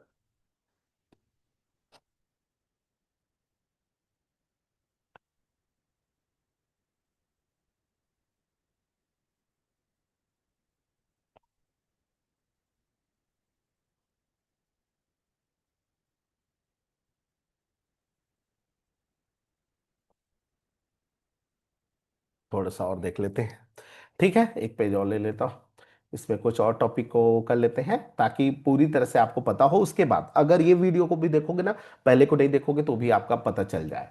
ठीक है, इसके बाद देखिए, एक यहाँ तक तो हो गया, परस्पर अपवर्जी घटना और स्वतंत्र घटना के बारे में हम लोग समझ गए, कौन सा अपवर्जी घटना होगा वो भी हम लोग समझ गए, है ना। तो ये वाला एमी का कुछ केस है, उसको याद रखिएगा। एमी के केस में क्या होता है कि ए यूनियन बी अगर है तो उसका मान किसके बराबर होगा?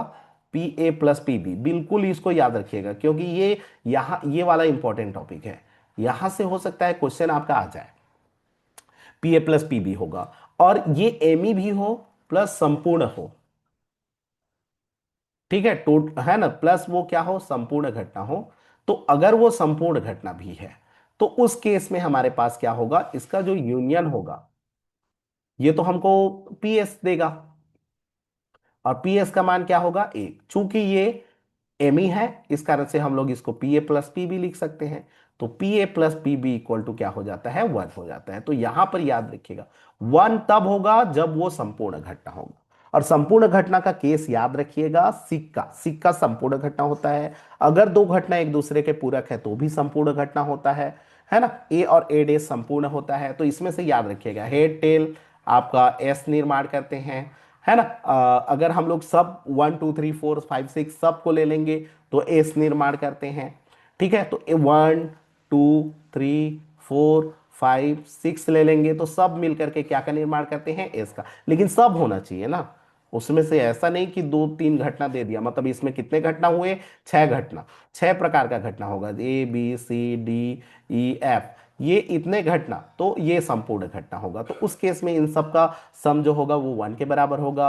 अगर आपके पास ए और ए डेज दिया है तो वो भी, उसका भी सम जो होगा वो एस का निर्माण करते हैं। इस कारण से इसका भी मान किसके बराबर होगा, 1। तो याद रखना अगर वो संपूर्ण घटना है, ठीक है, और प्लस एम ई है, अपवर्जी है, तो उसका मान 1 के बराबर होगा, उन सब का योग। वरना 1 के बराबर नहीं होगा। तो अगर वो 1 के बराबर नहीं हुआ तो क्या होगा, तो हम लोग नेक्स्ट फंडा अपना लेते हैं। अगर वो 1 के बराबर नहीं हुआ तो हम लोगों को एक तो पता है कि प्रायिकता का मान हमेशा 0 से लेकर के 1 के बीच में होता है, माने 1 इक्वल नहीं होगा।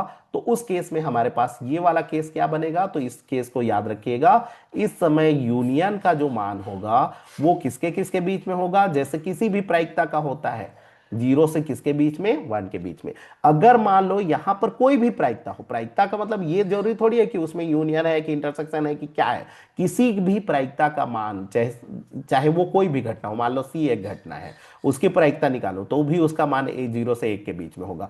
डी एक घटना है, उसका मान अगर मैं निकालूं तो भी उसका मान 0 से किसके बीच में होगा, 1 के, मतलब 0 1 हो सकता है या उनके बीच में होगा। तो अगर नहीं पता ना तो हमेशा याद रखिएगा उसका मान 0 से 1 के बीच में होता है। ठीक है, 0 हो सकता है, 1 हो सकता है, लेकिन 1 से बड़ा नहीं हो सकता, 0 से छोटा नहीं हो सकता। तो इसको बिल्कुल याद रखिएगा, यहां से इतना टॉपिक हो। ठीक है, अब इसमें से मैं इतने में पूरा कवर हो गया। ये तीनों घटनाओं को अच्छे से समझ जाएंगे, है ना, बस इतना देखेंगे तो आपको समझ में आ जाएगा। एमी, इंडिपेंडेंट इवेंट, इंडिपेंडेंट को हम लोग एक बार और करेंगे, और टोटल इवेंट, है ना, मतलब संपूर्ण घटना जी। संपूर्ण घटना को क्या बोलते हैं, एक्सस्टिव, हाँ कुछ देख लीजिएगा उसका इंग्लिश मीनिंग ना, संपूर्ण घटना। ठीक है, तो उसको याद रख लीजिएगा। इसके बाद एक टॉपिक और मैं आप लोगों को क्लियर कर दे रहा हूं कि हम लोग सैंपल स्पेस को समुच्चय या कोई घटना को समुच्चय क्यों नहीं बोलते। यहां पर एक टॉपिक है, इसको मैं बता रहा हूं। ए या एस जो होता है ये समुच्चय क्यों नहीं होता। समुच्चय माने एक प्रकार का सेट क्यों नहीं होता।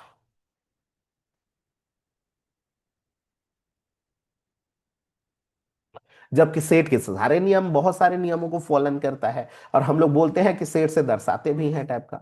ठीक है, तो यहां पर एक नियम जो है इसमें वो फॉलो नहीं हो पाता, और वो आ जाता है क्योंकि ये एक प्रकार का घटना है। ठीक है, हालांकि हम लोग अपनी सुविधा के लिए उसको समुच्चय के रूप में लिखते हैं, लेकिन हर जगह वो समुच्चय होगा जरूरी नहीं है, क्योंकि समुच्चय में एक नियम होता है, और वो नियम ये है डबलेट वाला। डबलेट नहीं होता। अगर कोई सेट है तो उसमें हम लोग एक प्रॉपर्टी जानते हैं कि उसमें डबलेट नहीं होता है। ठीक है, तो इसमें तो कहीं पर डबलेट वगैरह वाला वर्ड तो आया नहीं।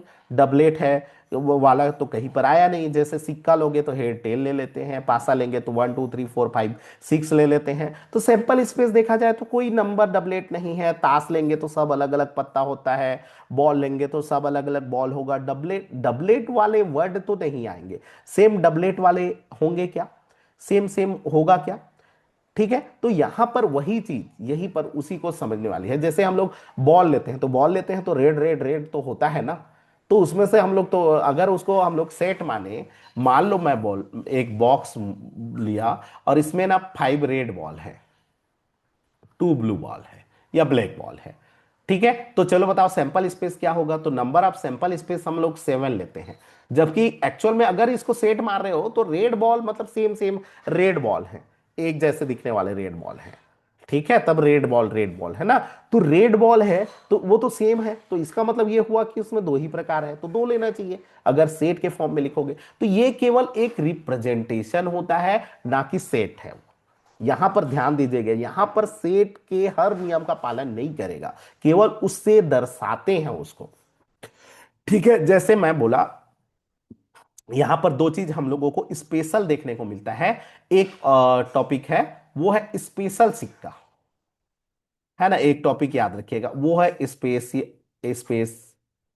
क्वाइन, है ना। स्पेशल सिक्का, और स्पेशल सिक्का ऐसा है कि उसमें दोनों तरफ हेड है। एक सिक्का है जिसके आगे भी हेड है और पीछे भी हेड है। ठीक है, एक ऐसा सिक्का है जिसके आगे भी हेड है और पीछे भी हेड है। अब बताओ सैंपल स्पेस क्या होगा, क्योंकि सैंपल स्पेस तो लिखते हो, तो यहां पर चूंकि दोनों सेम सेम है तो क्या एच आएगा और एन एस का मान वन आएगा। तो ये गलत है, नहीं। इसमें एस का मान जो होगा वो आपको एच को लिखना पड़ेगा, दो बार लिखना पड़ेगा। ठीक है, और यहां पर अगर हम लोग एन एस देखें तो इसका मान टू लिखोगे। इसी कारण से इसमें याद रखना, घटनाओं में कभी भी करली ब्रैकेट वगैरह यूज नहीं करते, इसमें सीधा सा लिख देते हैं एच एच एच टी ऐसे करके। करली ब्रैकेट के अंदर में लिखना जरूरी नहीं होता, क्योंकि ये हर जगह वही समुच्चय के नियम का पालन नहीं करता। ये हम लोग हालांकि उसके थ्रू हम लोग लेते हैं, उसके एलिमेंट को उसी एलिमेंट से वो रिलेट करके लेते हैं, इस कारण से हम लोग सेट मान लेते हैं, लेकिन सेट नहीं होता है। ठीक है, और यहां पर एन एस का मान वन नहीं होगा बल्कि टू होगा, क्योंकि इसके दोनों साइड को हम लोगों को देखना है, मतलब उसके पीछे को भी क्या है वो देखना है। भले वो सेम है कि अलग है उससे हमको कोई मतलब नहीं, उसके आगे में क्या है और पीछे में क्या है उससे हमको मतलब है। आगे वाला अलग है या पीछे वाला अलग है या सेम है, उससे कोई दिक्कत नहीं। हाँ, अगर सेम भी है तो भी आपको दोनों को लेना पड़ेगा। तो सैंपल स्पेस कितना हो जाएगा, टू। उसी प्रकार से मैं बोला स्पेशल एक डाइस है। एक स्पेशल क्या है, डाइस है, मतलब एक स्पेशल पासा है। और इस पासा की क्वालिटी ये है कि उसमें तीन जगह वन वन एक ही बिंदी लगा है ना। दो जगह में दो दो बिंदी लगा है और एक में तीन बिंदी लगा है, माने पांच चार पांच छह तो है ही नहीं। ये स्पेशल डाइस है। अब बताओ इसमें एन एस कितना होगा, तो यहां पर जो एस होगा उसमें आपको इन सब को लिखना पड़ेगा, ना कि वन टू थ्री लिखोगे। वन सेम सेम सेम आया, मतलब एक डाइस है, ये एक डाइस है। ठीक है, और इस डाइस में ऐसे बिंदी लगा है ना। इसमें एक बिंदी है, इसके पीछे में एक बिंदी है, यहां पर एक बिंदी है। ठीक है, एक दो तीन में, और इसमें दो बिंदी है, और इसके इस साइड में भी दो बिंदी है, और इसके नीचे में मान लेते हैं तीन बिंदी है। ठीक है, तो चलो बताओ ये जो डाइस होगा, ये जो डाइस होगा वो उसका सैंपल स्पेस कितना होगा, तो आपको हर एक को लेना पड़ेगा। वन वन वन तीन बार, टू टू टू दो बार, और तीन एक बार। मतलब यहां पर आप एन एस लिखोगे ना, तो तीन नहीं लिखोगे बल्कि छह लिखोगे। और तीन लिख करके गलती कर देते हैं, जैसे मान लो मेरे को पी वन निकालना है, और पी वन निकालेंगे तो कोई कोई क्या कर देगा, वन बाई थ्री कर देगा, क्योंकि सैंपल स्पेस माने वन टू थ्री होगा, और वन आएगा तो वन एक बार आया, तो इस कारण से वन बाई थ्री कर देंगे। या तो हो सकता है कोई थ्री बाई थ्री करके वन कर दे, तो वो गलत है। जबकि इसका प्रोबेबिलिटी क्या होगा, इसका प्रोबेबिलिटी अगर वन का देखोगे तो वन कितने बार आया है, तो वन कितने बार आया है, तीन बार, है ना। और टोटल सैंपल स्पेस कितना है, सिक्स, तो यहां पर वन बाई टू होगा। माने इसका आने के चांस, वन आने के चांस जो है वो 50% है। परसेंट में निकालेंगे तो इंटू 100% कर दीजिए, आपका परसेंट आ जाएगा। प्राइक तक मतलब यही तो होता है, परसेंटेज।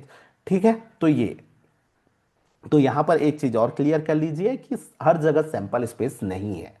ठीक है, बस उसको इसी कारण से करली ब्रैकेट लिखना, हर जगह करली ब्रैकेट का यूज करना जरूरी नहीं होता प्रायिकता में। ठीक है, तो इसको याद रखिएगा। बस ये मेन मेन जो कॉन्सेप्ट थे वो था। अब हम लोग बात करते हैं, टोटल जो क्वेश्चन है उसको हम लोग कवर करते हैं। इतने फॉर्मूला से आपका कॉन्सेप्ट क्लियर हो जाएगा और आपका जरूर बन जाएगा। और उसमें से ये वाला को बिल्कुल याद रखिएगा, परस्पर अपवर्जी घटना का ये वाला टॉपिक को। ठीक है, अगर वो संपूर्ण घटना भी है, खाली परस्पर अपवर्जी घटना है, तो उन दोनों का योग के बराबर होता है। ठीक है, स्वतंत्र घटना में दोनों गुणा के बराबर होता है। कौन कौन स्वतंत्र होता है मैं आपको बता भी चुका। ठीक है, और अपवर्जी घटना में दोनों का जो कंजक्शन होता है, याद रखना, जो स्वतंत्र घटना होता है उसका जो कंजक्शन होता है, मतलब उसका जोड़ने का तरीका जो होता है वो इंटरसेक्शन से जोड़ते हैं। और इंटरसेक्शन का मतलब होता है और, दोनों, तथा, मतलब ए घटना और बी घटना दोनों के घटित होने की प्रायिकता निकालना। और जो अपवर्जी घटनाओं में जो कंजक्शन होता है वो यूनियन होता है, ए या बी घटना के घटित होने की प्रायिकता निकालते हैं। ठीक है, और इसमें जो होगा ये P A plus P B होगा, इसमें इंटरसेक्शन जीरो होता है ना, इंटरसेक्शन का प्रायिकता जीरो होता है। और खाली इंटरसेक्शन लिखोगे तो वो फाइल होता है, लिखने का तरीका भी आपको आना चाहिए। तो इस तरह से है। ठीक है, और कोई भी प्रोबेबिलिटी हो, अगर उसका मान हमको नहीं पता तो 0 से 1 के बीच में होगा, और पता है तो ठीक है। जैसे हमारे पास एक चीज का पता होता है, अगर वो संपूर्ण घटना है तो उसका जो यूनियन होता है वो एस के बराबर होता है। उसका यूनियन किसके बराबर होगा? एस के बराबर होगा, और एस का अगर प्रायिकता देखेंगे तो 1 हो जाता है। तो कोई दिक्कत नहीं, अगर वो संपूर्ण है तो उसका एस का मान कितना हो जाएगा? 1 हो जाएगा। तो देख लीजिएगा कौन कौन संपूर्ण बनाते हैं, मतलब कौन कौन घटना मिलकर के पूरा टोटल बना देते हैं, तो उसके लिए। ठीक है, उसी प्रकार से इसमें से देखो, एक पूरा घटना हम लोग लिए थे, वो पूरा घटना आप लोगों को बता दिया, ए और ए डेज।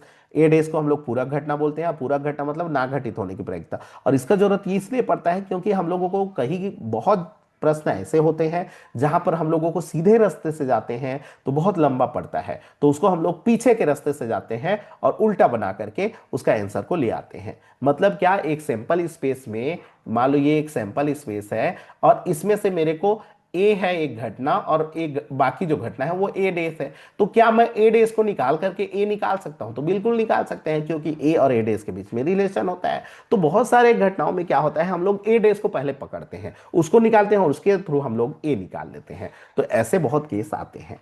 ठीक है, और इस प्रकार से वो किया जाता है। तो चलिए हम लोग शुरू करते हैं। तो यहां से पूरा कॉन्सेप्ट क्लियर हो गया होगा आपका।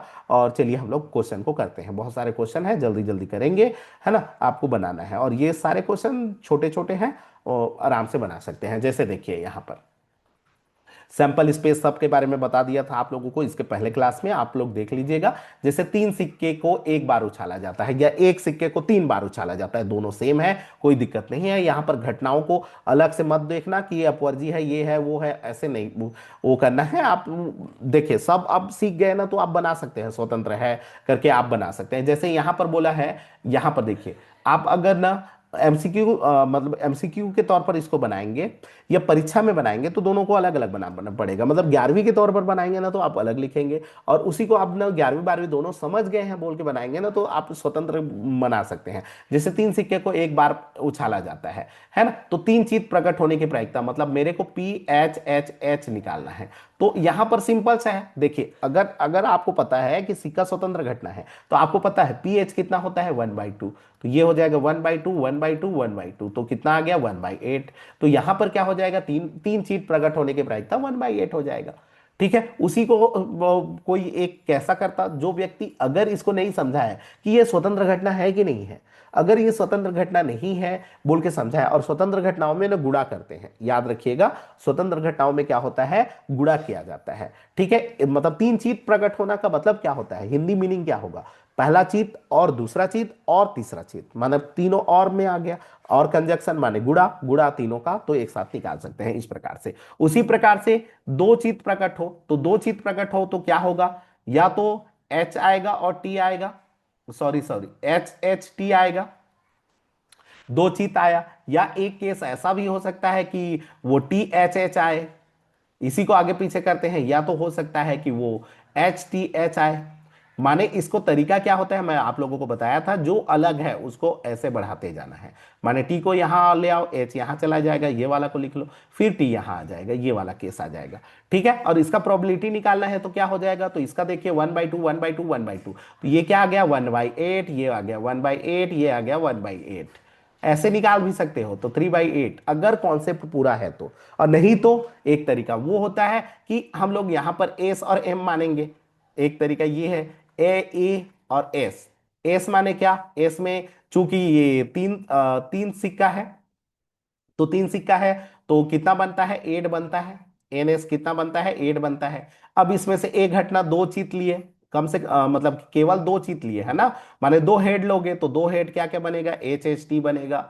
या तो एच टी एच बनेगा, टी को ऐसे खिसका रहे हैं, या तो ये ऐसा हो सकता है टी एच एच बन सकता है, मतलब पहला में हेड हेड, पहला में हेड आया, दूसरा में हेड आया और एक टेल आया।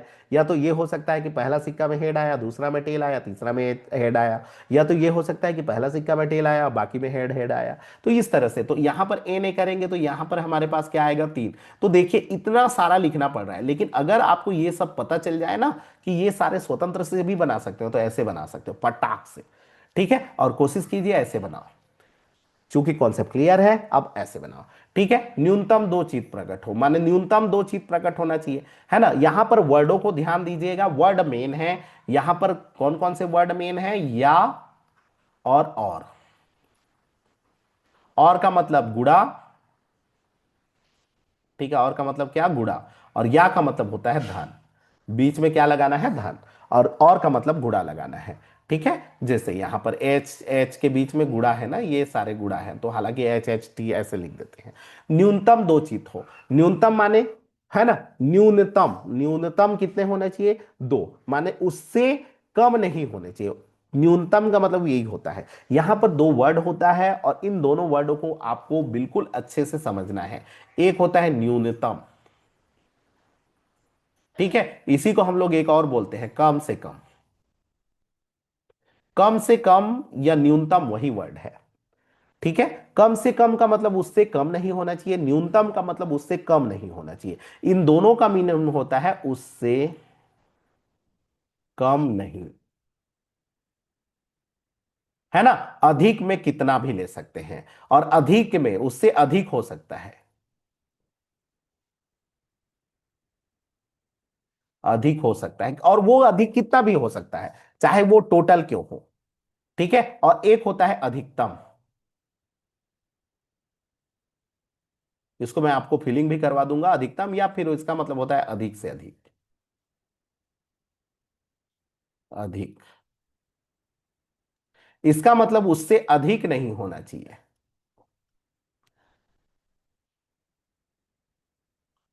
नहीं, उससे अधिक नहीं, भले ही कम कितना भी हो, भले ही कम कितना भी हो,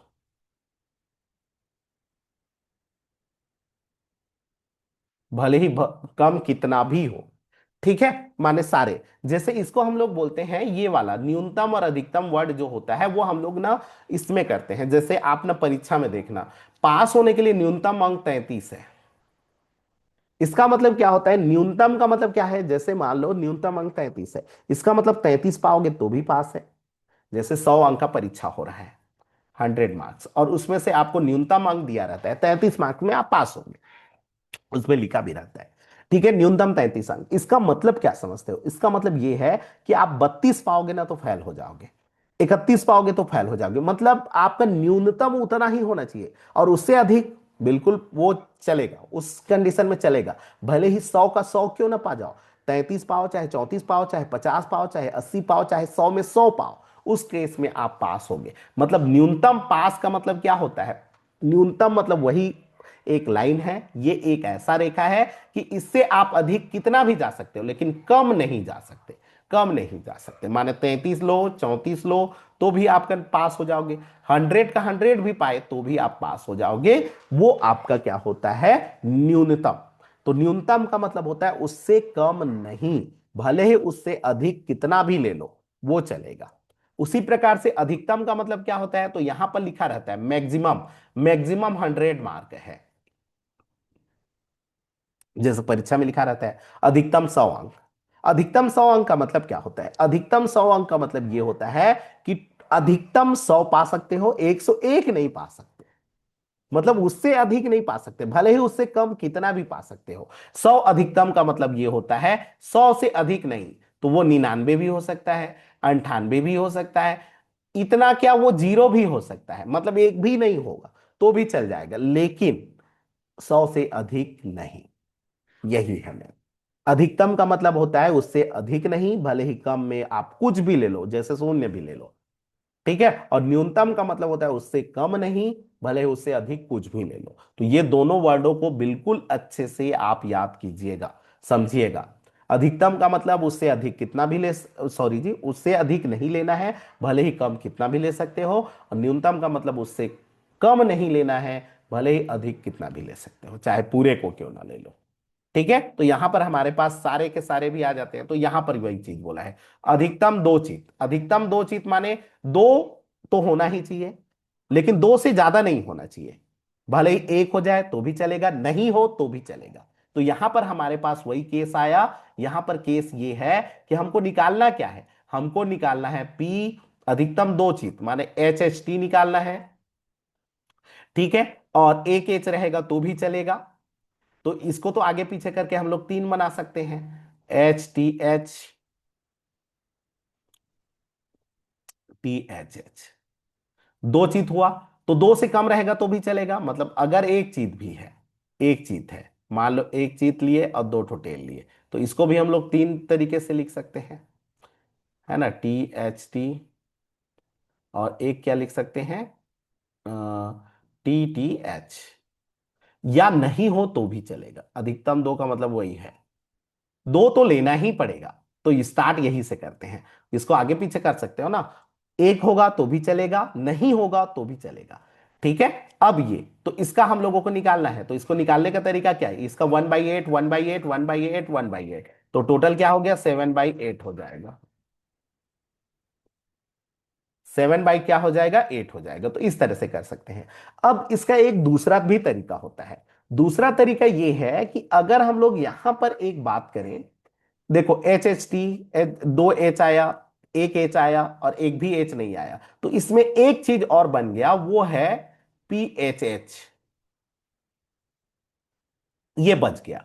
अगर ये भी होता, सोचिए, अगर ये भी होता, देखिए दूसरा तरीका क्या होता है, अगर ये भी यहां पर इंक्लूड होता, अगर ये भी यहां पर इंक्लूड होता तो सब मिलकर के सैंपल स्पेस बना देते, सब मिलकर के सैंपल स्पेस माने संपूर्ण घटना हो जाता। और अगर ये संपूर्ण घटना हो गया तो इसका मान किसके बराबर हो जाता, वन।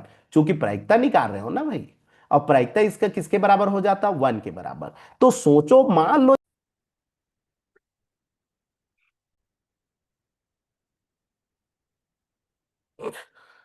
देखिए, अगर मैं ऐसे करता तो उस कंडीशन में हम लोग x निकालना है, तो x निकालने के लिए हमारे पास फॉर्मूला क्या हो जाता, तो x निकालने के लिए 1 - पी एच एच एच कर सकते हैं। अब देखिए ये तरीका क्या हो गया, x इक्वल टू क्या हो गया, 1 - ये कितना आएगा, 1/8, और सॉल्व करेंगे तो कितना आएगा, 7/8। तो इस तरीके से भी हम लोग यूज कर सकते हैं। मतलब ध्यान दीजिएगा, कहीं वो सब मिलकर के संपूर्ण घटना तो नहीं बन रहा है। और संपूर्ण घटना अगर बन रहा है तो उसका हम लोग जानते हैं कि उसका प्रायिकता किसके बराबर हो जाता है, वन के बराबर हो जाता है। और अगर वो वन दे रहा है तो आप उल्टा सोचिए ना, तो इसी को हम लोग उल्टा सोचते हैं, उल्टा ये सोचते हैं कि अधिकतम दो चीत आने की प्रायिकता आपको निकालना है, तो इसका दूसरा तरीका यह है कि आप ना तीनों चीत आने की प्रायिकता निकालो और उसको वन में सब्ट्रैक्ट कर दो, तो वो आपका आ जाएगा अधिकतम दो चीत आने की प्रायिकता। तो कहने का मतलब आप यहां से अपना फील कर सकते हैं, इतना सारा लिखने की बजाय ऐसे भी कर सकते हैं, ये इतने लाइन में वो खत्म हो जाएगा। ठीक है, इस तरह से तो ऐसे कर सकते हैं। उसी प्रकार से देखिए, एक चीत प्रकट हो तो एक चीत आने की प्रायिकता क्या होगा, एक ही चीत आना चाहिए, तो एक ही चीत का केस क्या क्या होता है, तो एक ही चीत में क्या क्या केस होगा, देखिए हमको पी भी लिखना नहीं है, क्योंकि हम लोग एमसीक्यू बना रहे हैं, इस कारण से डायरेक्ट उसको बनाएंगे। तो यहां पर देखिए, एक चीत, एक चित मतलब क्या, एक हेड लो तो दो टेल होगा, इसको आगे पीछे करके तीन प्रकार का बनेगा जी, ये टी एच टी बनेगा, और एक क्या बनेगा, टी टी एच बनेगा। ये प्रोबेबिलिटी निकालना है, मतलब ये आएगा या तो ये आएगा या तो ये आएगा, या आया मतलब बीच में धन आया, और ये सब पर क्या बोलते हैं, एक प्रकार का स्वतंत्र घटनाएं हैं, तो हम लोग डायरेक्ट निकाल सकते हैं। तो ये 1/2 1/2 1/2, तो डायरेक्ट क्या आ गया, 3/8। इस प्रकार से आप कर सकते हो, डायरेक्ट कर दीजिएगा ऐसे, ना कि आप ना पूरा सैंपल स्पेस को लिखेगा, हेड टेल। कभी भी सिक्का वाला केस आया ना, तो कभी आप मत लिखिए वैसे हेड टेल तीनों ऐसे करके, और वहां से ढूंढिए मत, बल्कि डायरेक्ट आप ना उसको स्वतंत्र घटना मान करके यहां से बनाइए। ठीक है, तथ्यतः दो पट हो, केवल दो पट हो, तो दो ही पट हो तो क्या होगा, दो टेल होना चाहिए और एक हेड होगा, माने यही केस आया। इसको आगे पीछे तीन प्रकार से कर सकते हैं, इसका मतलब इसका आंसर भी कितना आ जाएगा, 3/8, डायरेक्ट करोगे। कोई भी पट ना हो, कोई भी पट ना हो, माने तीनों चीत हो, तो तीनों चीत वाला केस एक ही आता है, तो 1/8। ठीक है। एच एच एच माने 1/2 1/2 1/2, तो 1/8 हो गया। अधिकतम दो पट हो, अधिकतम कितने पट होना चाहिए? दो पट। माने केवल देखो, अधिकतम दो चित हो, तो यहां पर अधिकतम दो पट हो बोला है। मतलब अधिकतम कितने पट होना चाहिए? दो। माने दो टेल हो अधिकतम, है ना। माने दो टेल हो तो भी चलेगा, एक टेल हो तो भी चलेगा, और एक भी टेल ना हो तो भी चलेगा। तो इसको उल्टा निकालो ना, सब टेल हो तो सब टेल वाला निकालो, माने P T T T T वाला निकालो। तो ये क्या हो जाएगा? 1/8। अब कम से कम एक अधिकतम दो टेल होना चाहिए, तो अधिकतम सॉरी जी, टेल बोला है तो हेड वाला निकालेंगे, है ना। पट बोला है ना, तो तीनों हेड होने की प्रायिकता निकालेंगे, 1/8 होगा। ठीक है। और उसके बाद हम लोगों को अधिकतम दो चीत बोला है ना, ये वाला मैं गलत बना दिया हूं। अधिकतम दो चीत में ना, दो ठो अधिकतम दो चीत माने दो ठो चीत लेना ही है उसे। हाँ ठीक ठीक बनाया हूँ जी, ठीक बनाया हूँ। यहाँ पर अधिकतम दो पट बोला है, माने दो पट रहेगा तो चलेगा, एक पट रहेगा तो भी चलेगा, और तीन पट रहेगा, मतलब कि एक भी पट नहीं रहेगा तो भी चलेगा, मतलब ये तीनों टेल वाला नहीं चलेगा, सॉरी। हाँ, तो टी टी निकालना है। ठीक है, थोड़ा सा देख लीजिएगा पढ़ के। तो ये 1/8 आया। तो अधिकतम दो के लिए क्या करेंगे? 1 - 1/8 करेंगे, तो ये आ जाएगा 7/8। इस तरह से आप लोग कर लीजिएगा, बना सकते हैं इस क्वेश्चन को आराम से, और कोशिश कीजिएगा ऐसे बनाने की। ठीक है, तो इस तरह से आप ना प्रैक्टिस कीजिए, और प्रैक्टिस करेंगे ना तो ऐसे कीजिए एमसीक्यू टाइप का। ठीक है, फटाक से लिखो और उसका आंसर को वहां पर आ जाना चाहिए। चलिए देखते हैं नेक्स्ट क्वेश्चन। देखिए, नेक्स्ट क्वेश्चन है है ना। यदि एक लीप वर्ष का यादृच्छिक चयन किया जाए तो 53वां रविवार होने की प्रायिकता क्या होगी? ठीक है, लीप वर्ष, लीप ईयर में कितने दिन होते हैं? तो अगर वो लीप वर्ष है तो उसमें कितने दिन होता है ना। और लीप वर्ष ना हो तो कितने दिन होता है? तो अगर वो लीप वर्ष है, लीप वर्ष होता है ना, तो एक्स्ट्रा दिन कहाँ आता है? फरवरी में 29 हो जाता है, अगर लीप वर्ष ना हो।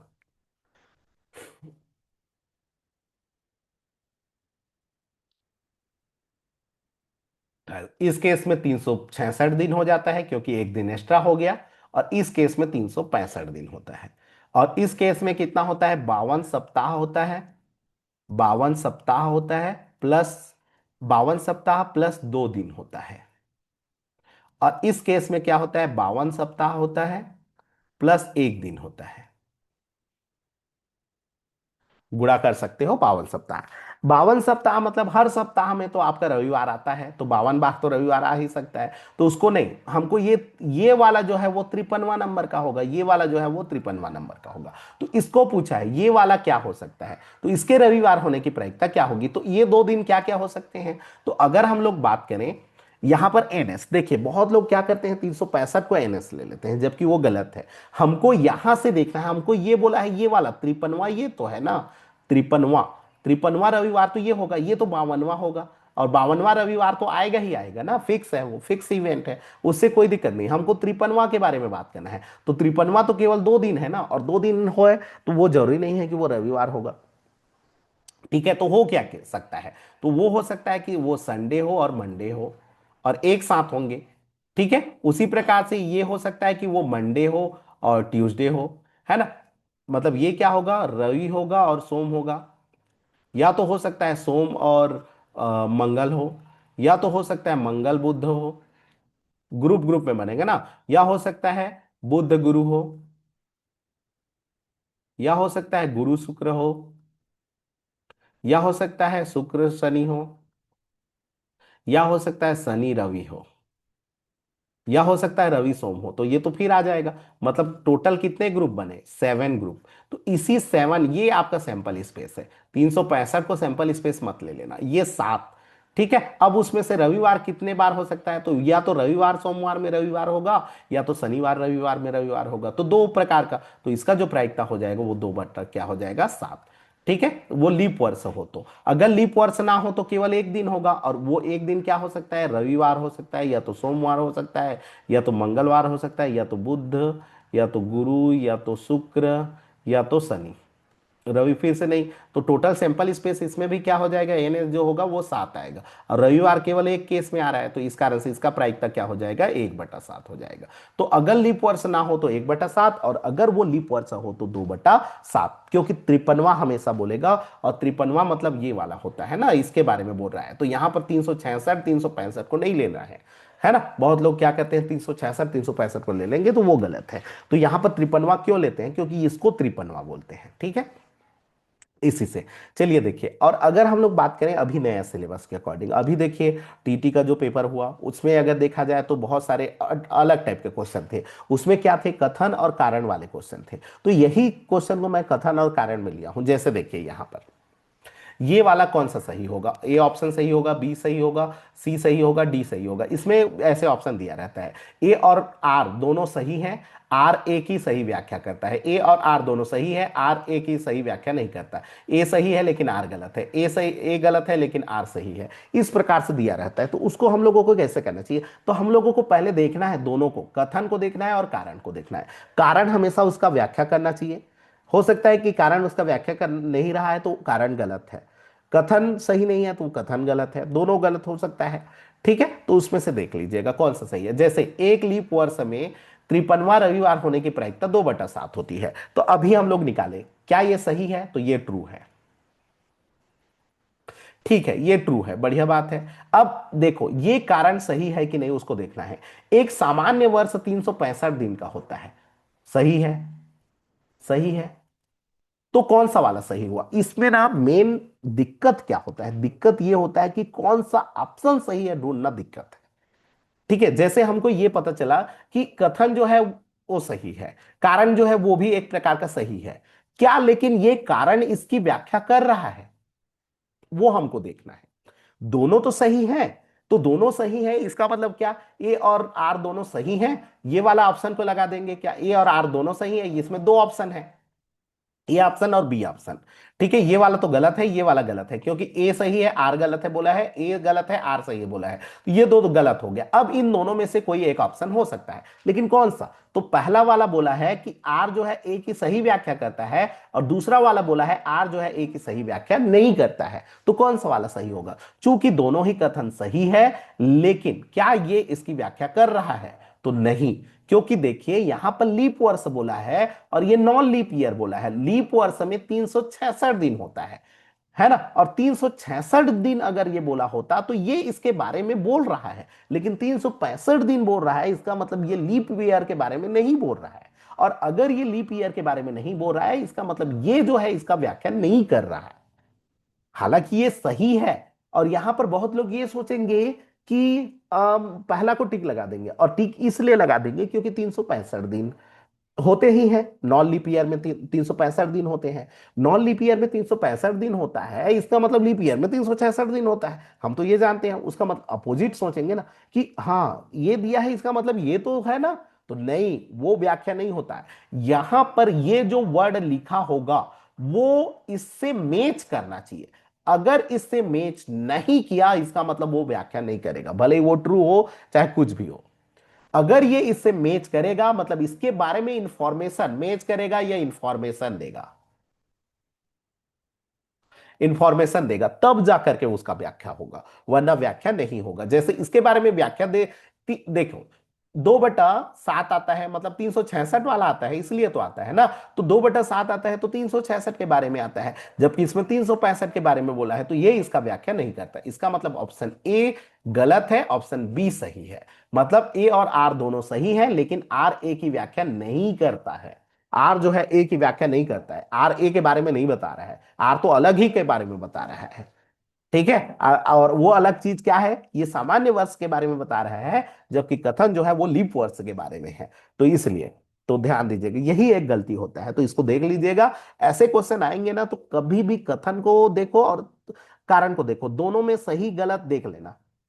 एक गलत एक सही होता है तो नीचे वाला तो पता चल जाता है, लेकिन व्याख्या को भी देखना। और व्याख्या का मतलब यह होता है कि कारण जो है वो कथन का इंफॉर्मेशन दे रहा है कि नहीं दे रहा है, उससे मैच कर रहा है कि नहीं मैच कर रहा है, मतलब उसका इंफॉर्मेशन देगा।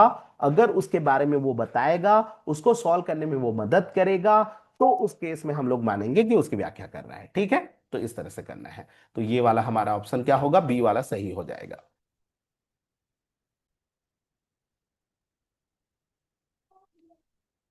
चलिए देखिए नेक्स्ट क्वेश्चन।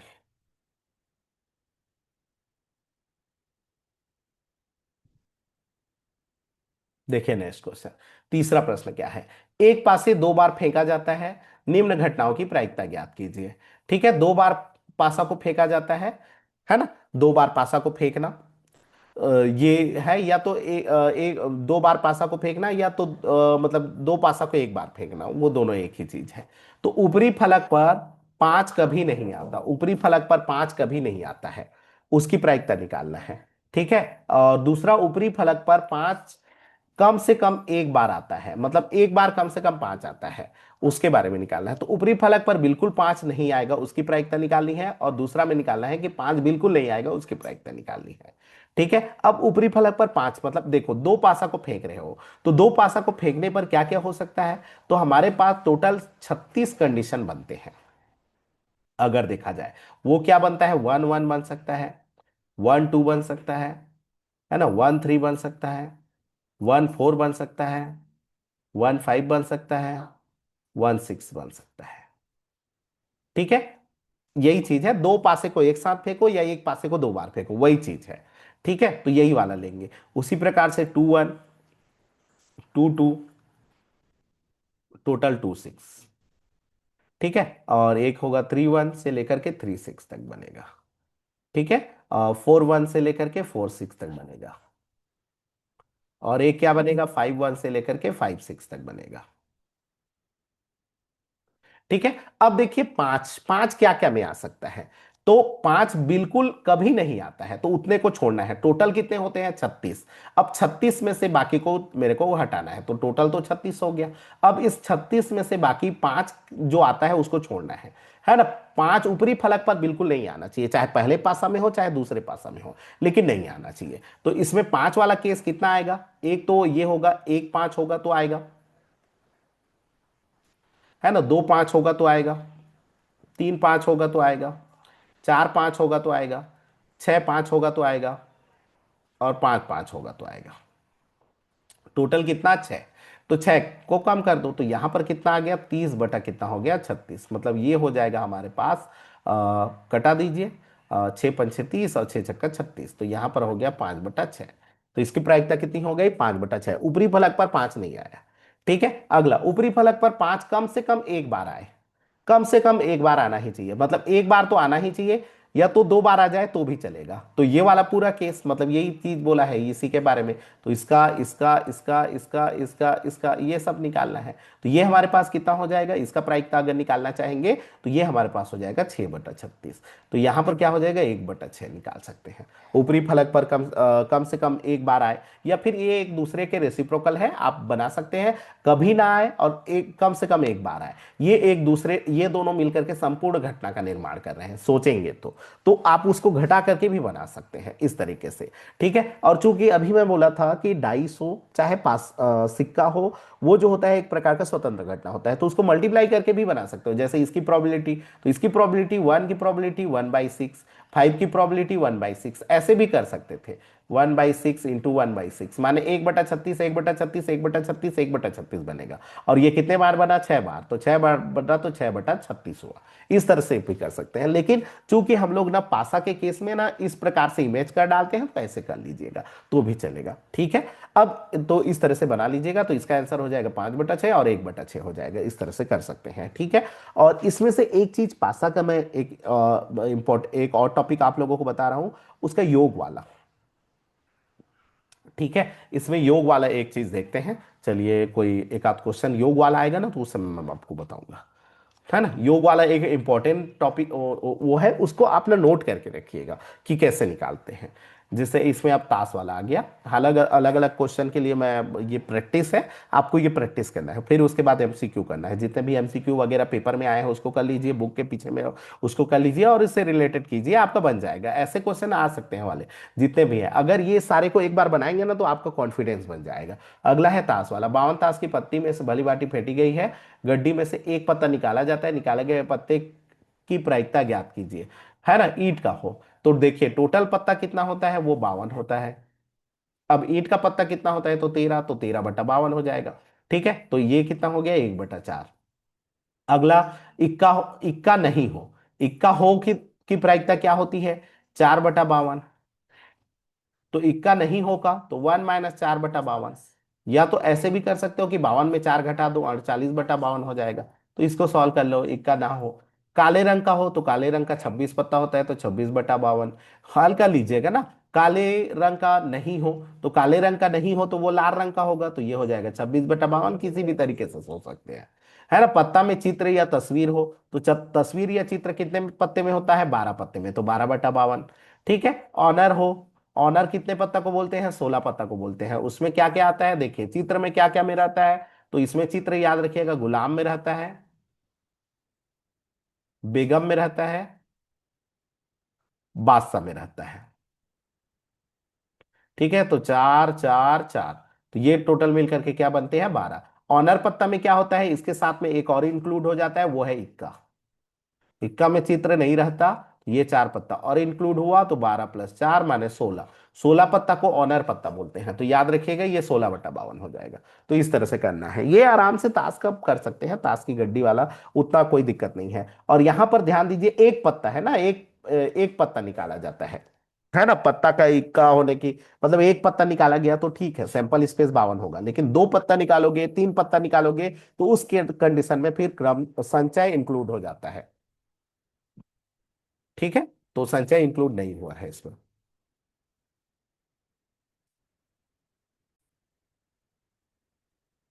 चलिए देखते हैं नेक्स्ट क्वेश्चन। अगला देखिए, जैसे ये वाला क्वेश्चन को देखिए। दो घनाकार पासे फेंके जाते हैं, है ना, ऐसे वाले क्वेश्चन अधिकतर है ना। दो घनाकार पासे फेंके जाते हैं, सम अथवा योग न आने की प्रायिकता ज्ञात करना है। सम आना चाहिए, पहले पासे पर सम आना चाहिए, अथवा योग न आने चाहिए की प्रायिकता हम लोगों को निकालना है ना। तो इसको हम लोग अगर देखेंगे तो ये योग के प्रमेय से निकाल सकते हैं, या तो ऐसे ही निकाल सकते हैं। क्या क्या हम लोगों को देखिए, या जब भी देगा ना तो उसका मतलब उसको भी लेना है, अथवा देगा तो उसको भी लेना है। तो इसमें से देखिए टोटल तो कितना हो जाएगा, 36 होगा।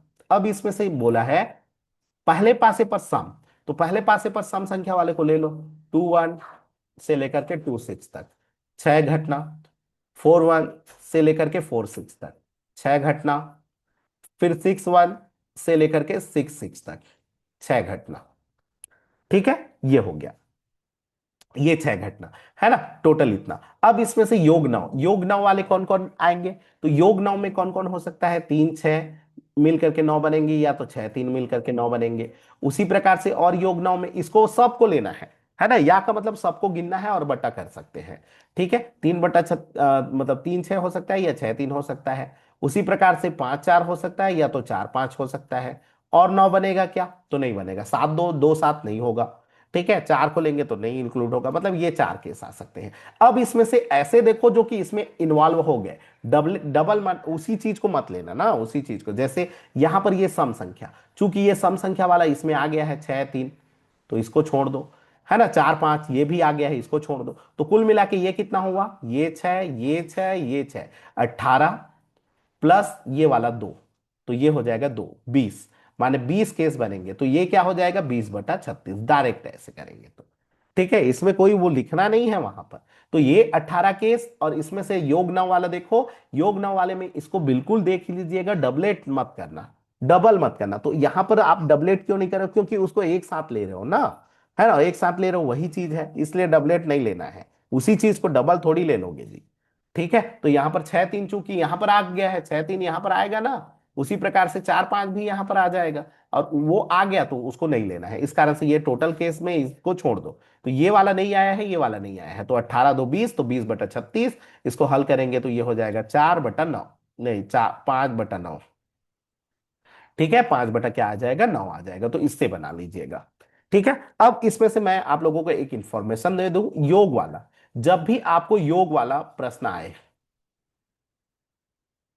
ठीक है, योग वाले प्रश्न के लिए मैं आप लोगों को एक चीज बता दे रहा हूं। जैसे मेरे को योग निकालना है, है। P1 निकालना है, योग एक आने की प्रायिकता, तो एक तो आ ही नहीं सकता क्योंकि न्यूनतम अंक एक होता है और दो में एक एक आ सकता है और दो बनेगा, है ना। उसी प्रकार से दो निकालने की प्रायिकता निकालेंगे तो दो कब होगा, तीन निकालने की, योग तीन ना। उसी प्रकार से योग चार निकालने की प्रायिकता, योग पांच निकालने की प्रायिकता, योग छह निकालने की प्रायिकता, ठीक है, योग सात निकालने की प्रायिकता, योग आठ निकालने की प्रायिकता, योग नौ निकालने की प्रायिकता, है ना, योग दस निकालने की प्रायिकता, योग ग्यारह निकालने की प्रायिकता और योग बारह निकालने की। तेरह तो हो नहीं सकता क्योंकि अधिकतम छह छह होता है, इतना निकालने की प्रायिकता आएगा। तो इसको आपने शॉर्ट याद रखिएगा, और तरीका याद करने का क्या होता है वो मैं बता दे रहा हूं। उसके लिए ना बस आपने ये वाला को बनाइए स्ट्रक्चर को, तो आपका बन जाएगा। कैसे, देखिए मैं बना करके बता दे रहा हूं आपको। ये क्वेश्चन तो हो गया, ठीक है, इसको देख लीजिएगा, यहां से समझ में आ जाएगा कैसे बनाया। अब देखिए, जैसे अगर मैं इसको लिखूं तो ये कैसे बनाते हैं, जैसे हम लोग अगर बनाएंगे ना तो अच्छे से जमाइए, one one, one two, one three, one four, one five, one six. उसी प्रकार से एक होगा two one, two two, two three, two four, two five, है ना। ऐसे कर दे रहा हूं ना, इसमें क्या इतना वो करना, पच्चीस छब्बीस, ठीक है। फिर क्या, 31 32 33, है ना, ऐसे कर लीजिएगा, कोई दिक्कत नहीं है। वहां पर वैसे थोड़ी कर रहे हैं, हमको तो एमसीक्यू बनाना है।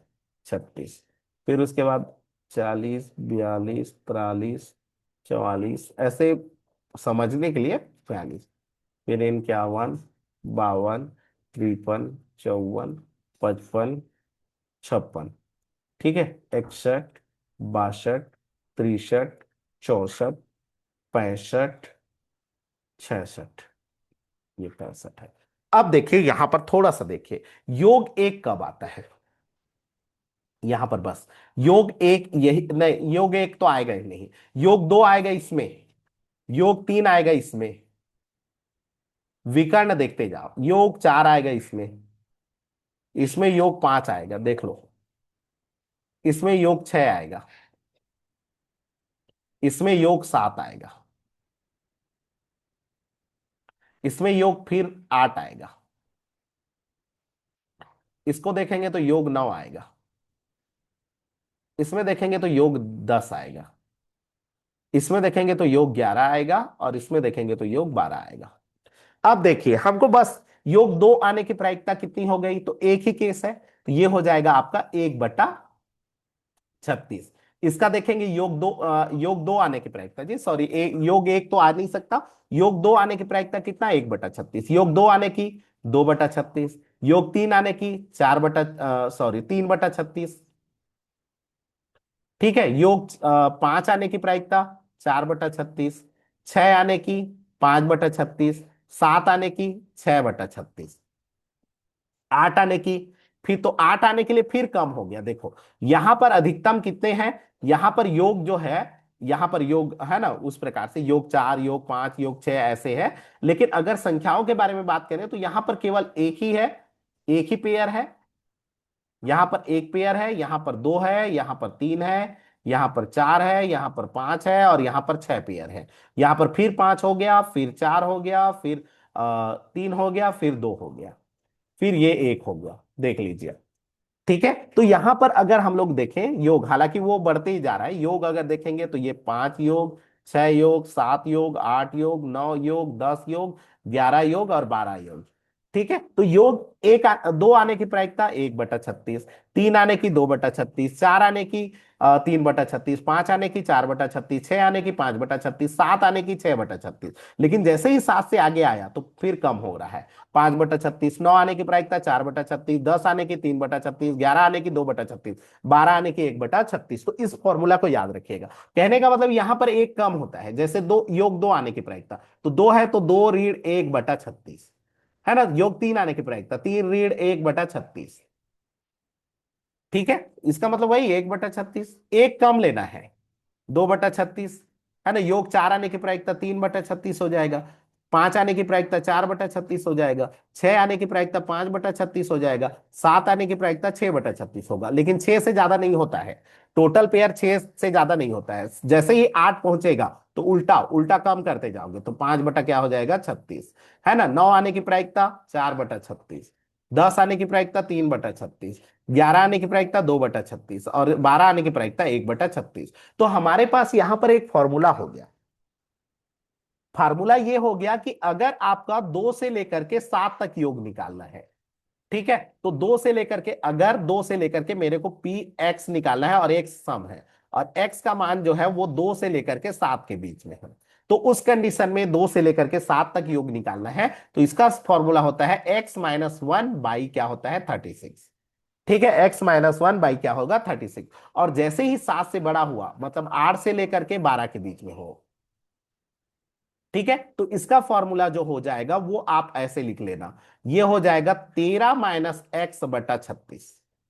13-x बटा क्या होगा 36 होगा, क्योंकि उन सब का योग 13 के बराबर होता है ना, तो 13 में x को घटा दोगे। जैसे ही मेरे को योग 8 निकालना है, तो 8 और 5 13 होता है, तो 13 में 8 घटा दो, वो आ जाएगा 5/36। तो इस तरह से कर सकते हैं। तो इसको ना एक फॉर्मूला के तौर पर इसको याद रख लीजिएगा। माने अगर 2 से 7 तक योग निकालना है तो वो x-1/36 होता है, और अगर वो योग ना 8 से लेकर के 12 तक के बीच में है तो वो 13-x/36 होता है। और सिंपल सा ट्रिक ऐसे है, योग 2 निकालने का प्रायिकता, तो ध्यान दीजिए यहां पर पेयर जो होता है वो 6 से ज्यादा नहीं होता। जहां पर 6 हुआ वहां से फिर कम करना स्टार्ट कर देंगे तो आपका पता चल जाएगा। एक दो क्वेश्चन ऐसे करेंगे, प्रैक्टिस करेंगे, आराम से याद हो जाएगा आपको। इस प्रकार से डायग्राम बनाने की आवश्यकता नहीं पड़ेगी। मतलब योग 2 निकालना, योग 3 निकालना, योग 4 निकालना, योग 5 निकालना। जैसे मेरे को योग 9 चाहिए, तो योग 9 केवल 4 केस में होगा, है ना, या फिर 13-9/36 होता, तो 13-9/36 माने 4/36, माने 4 ही केस आएगा।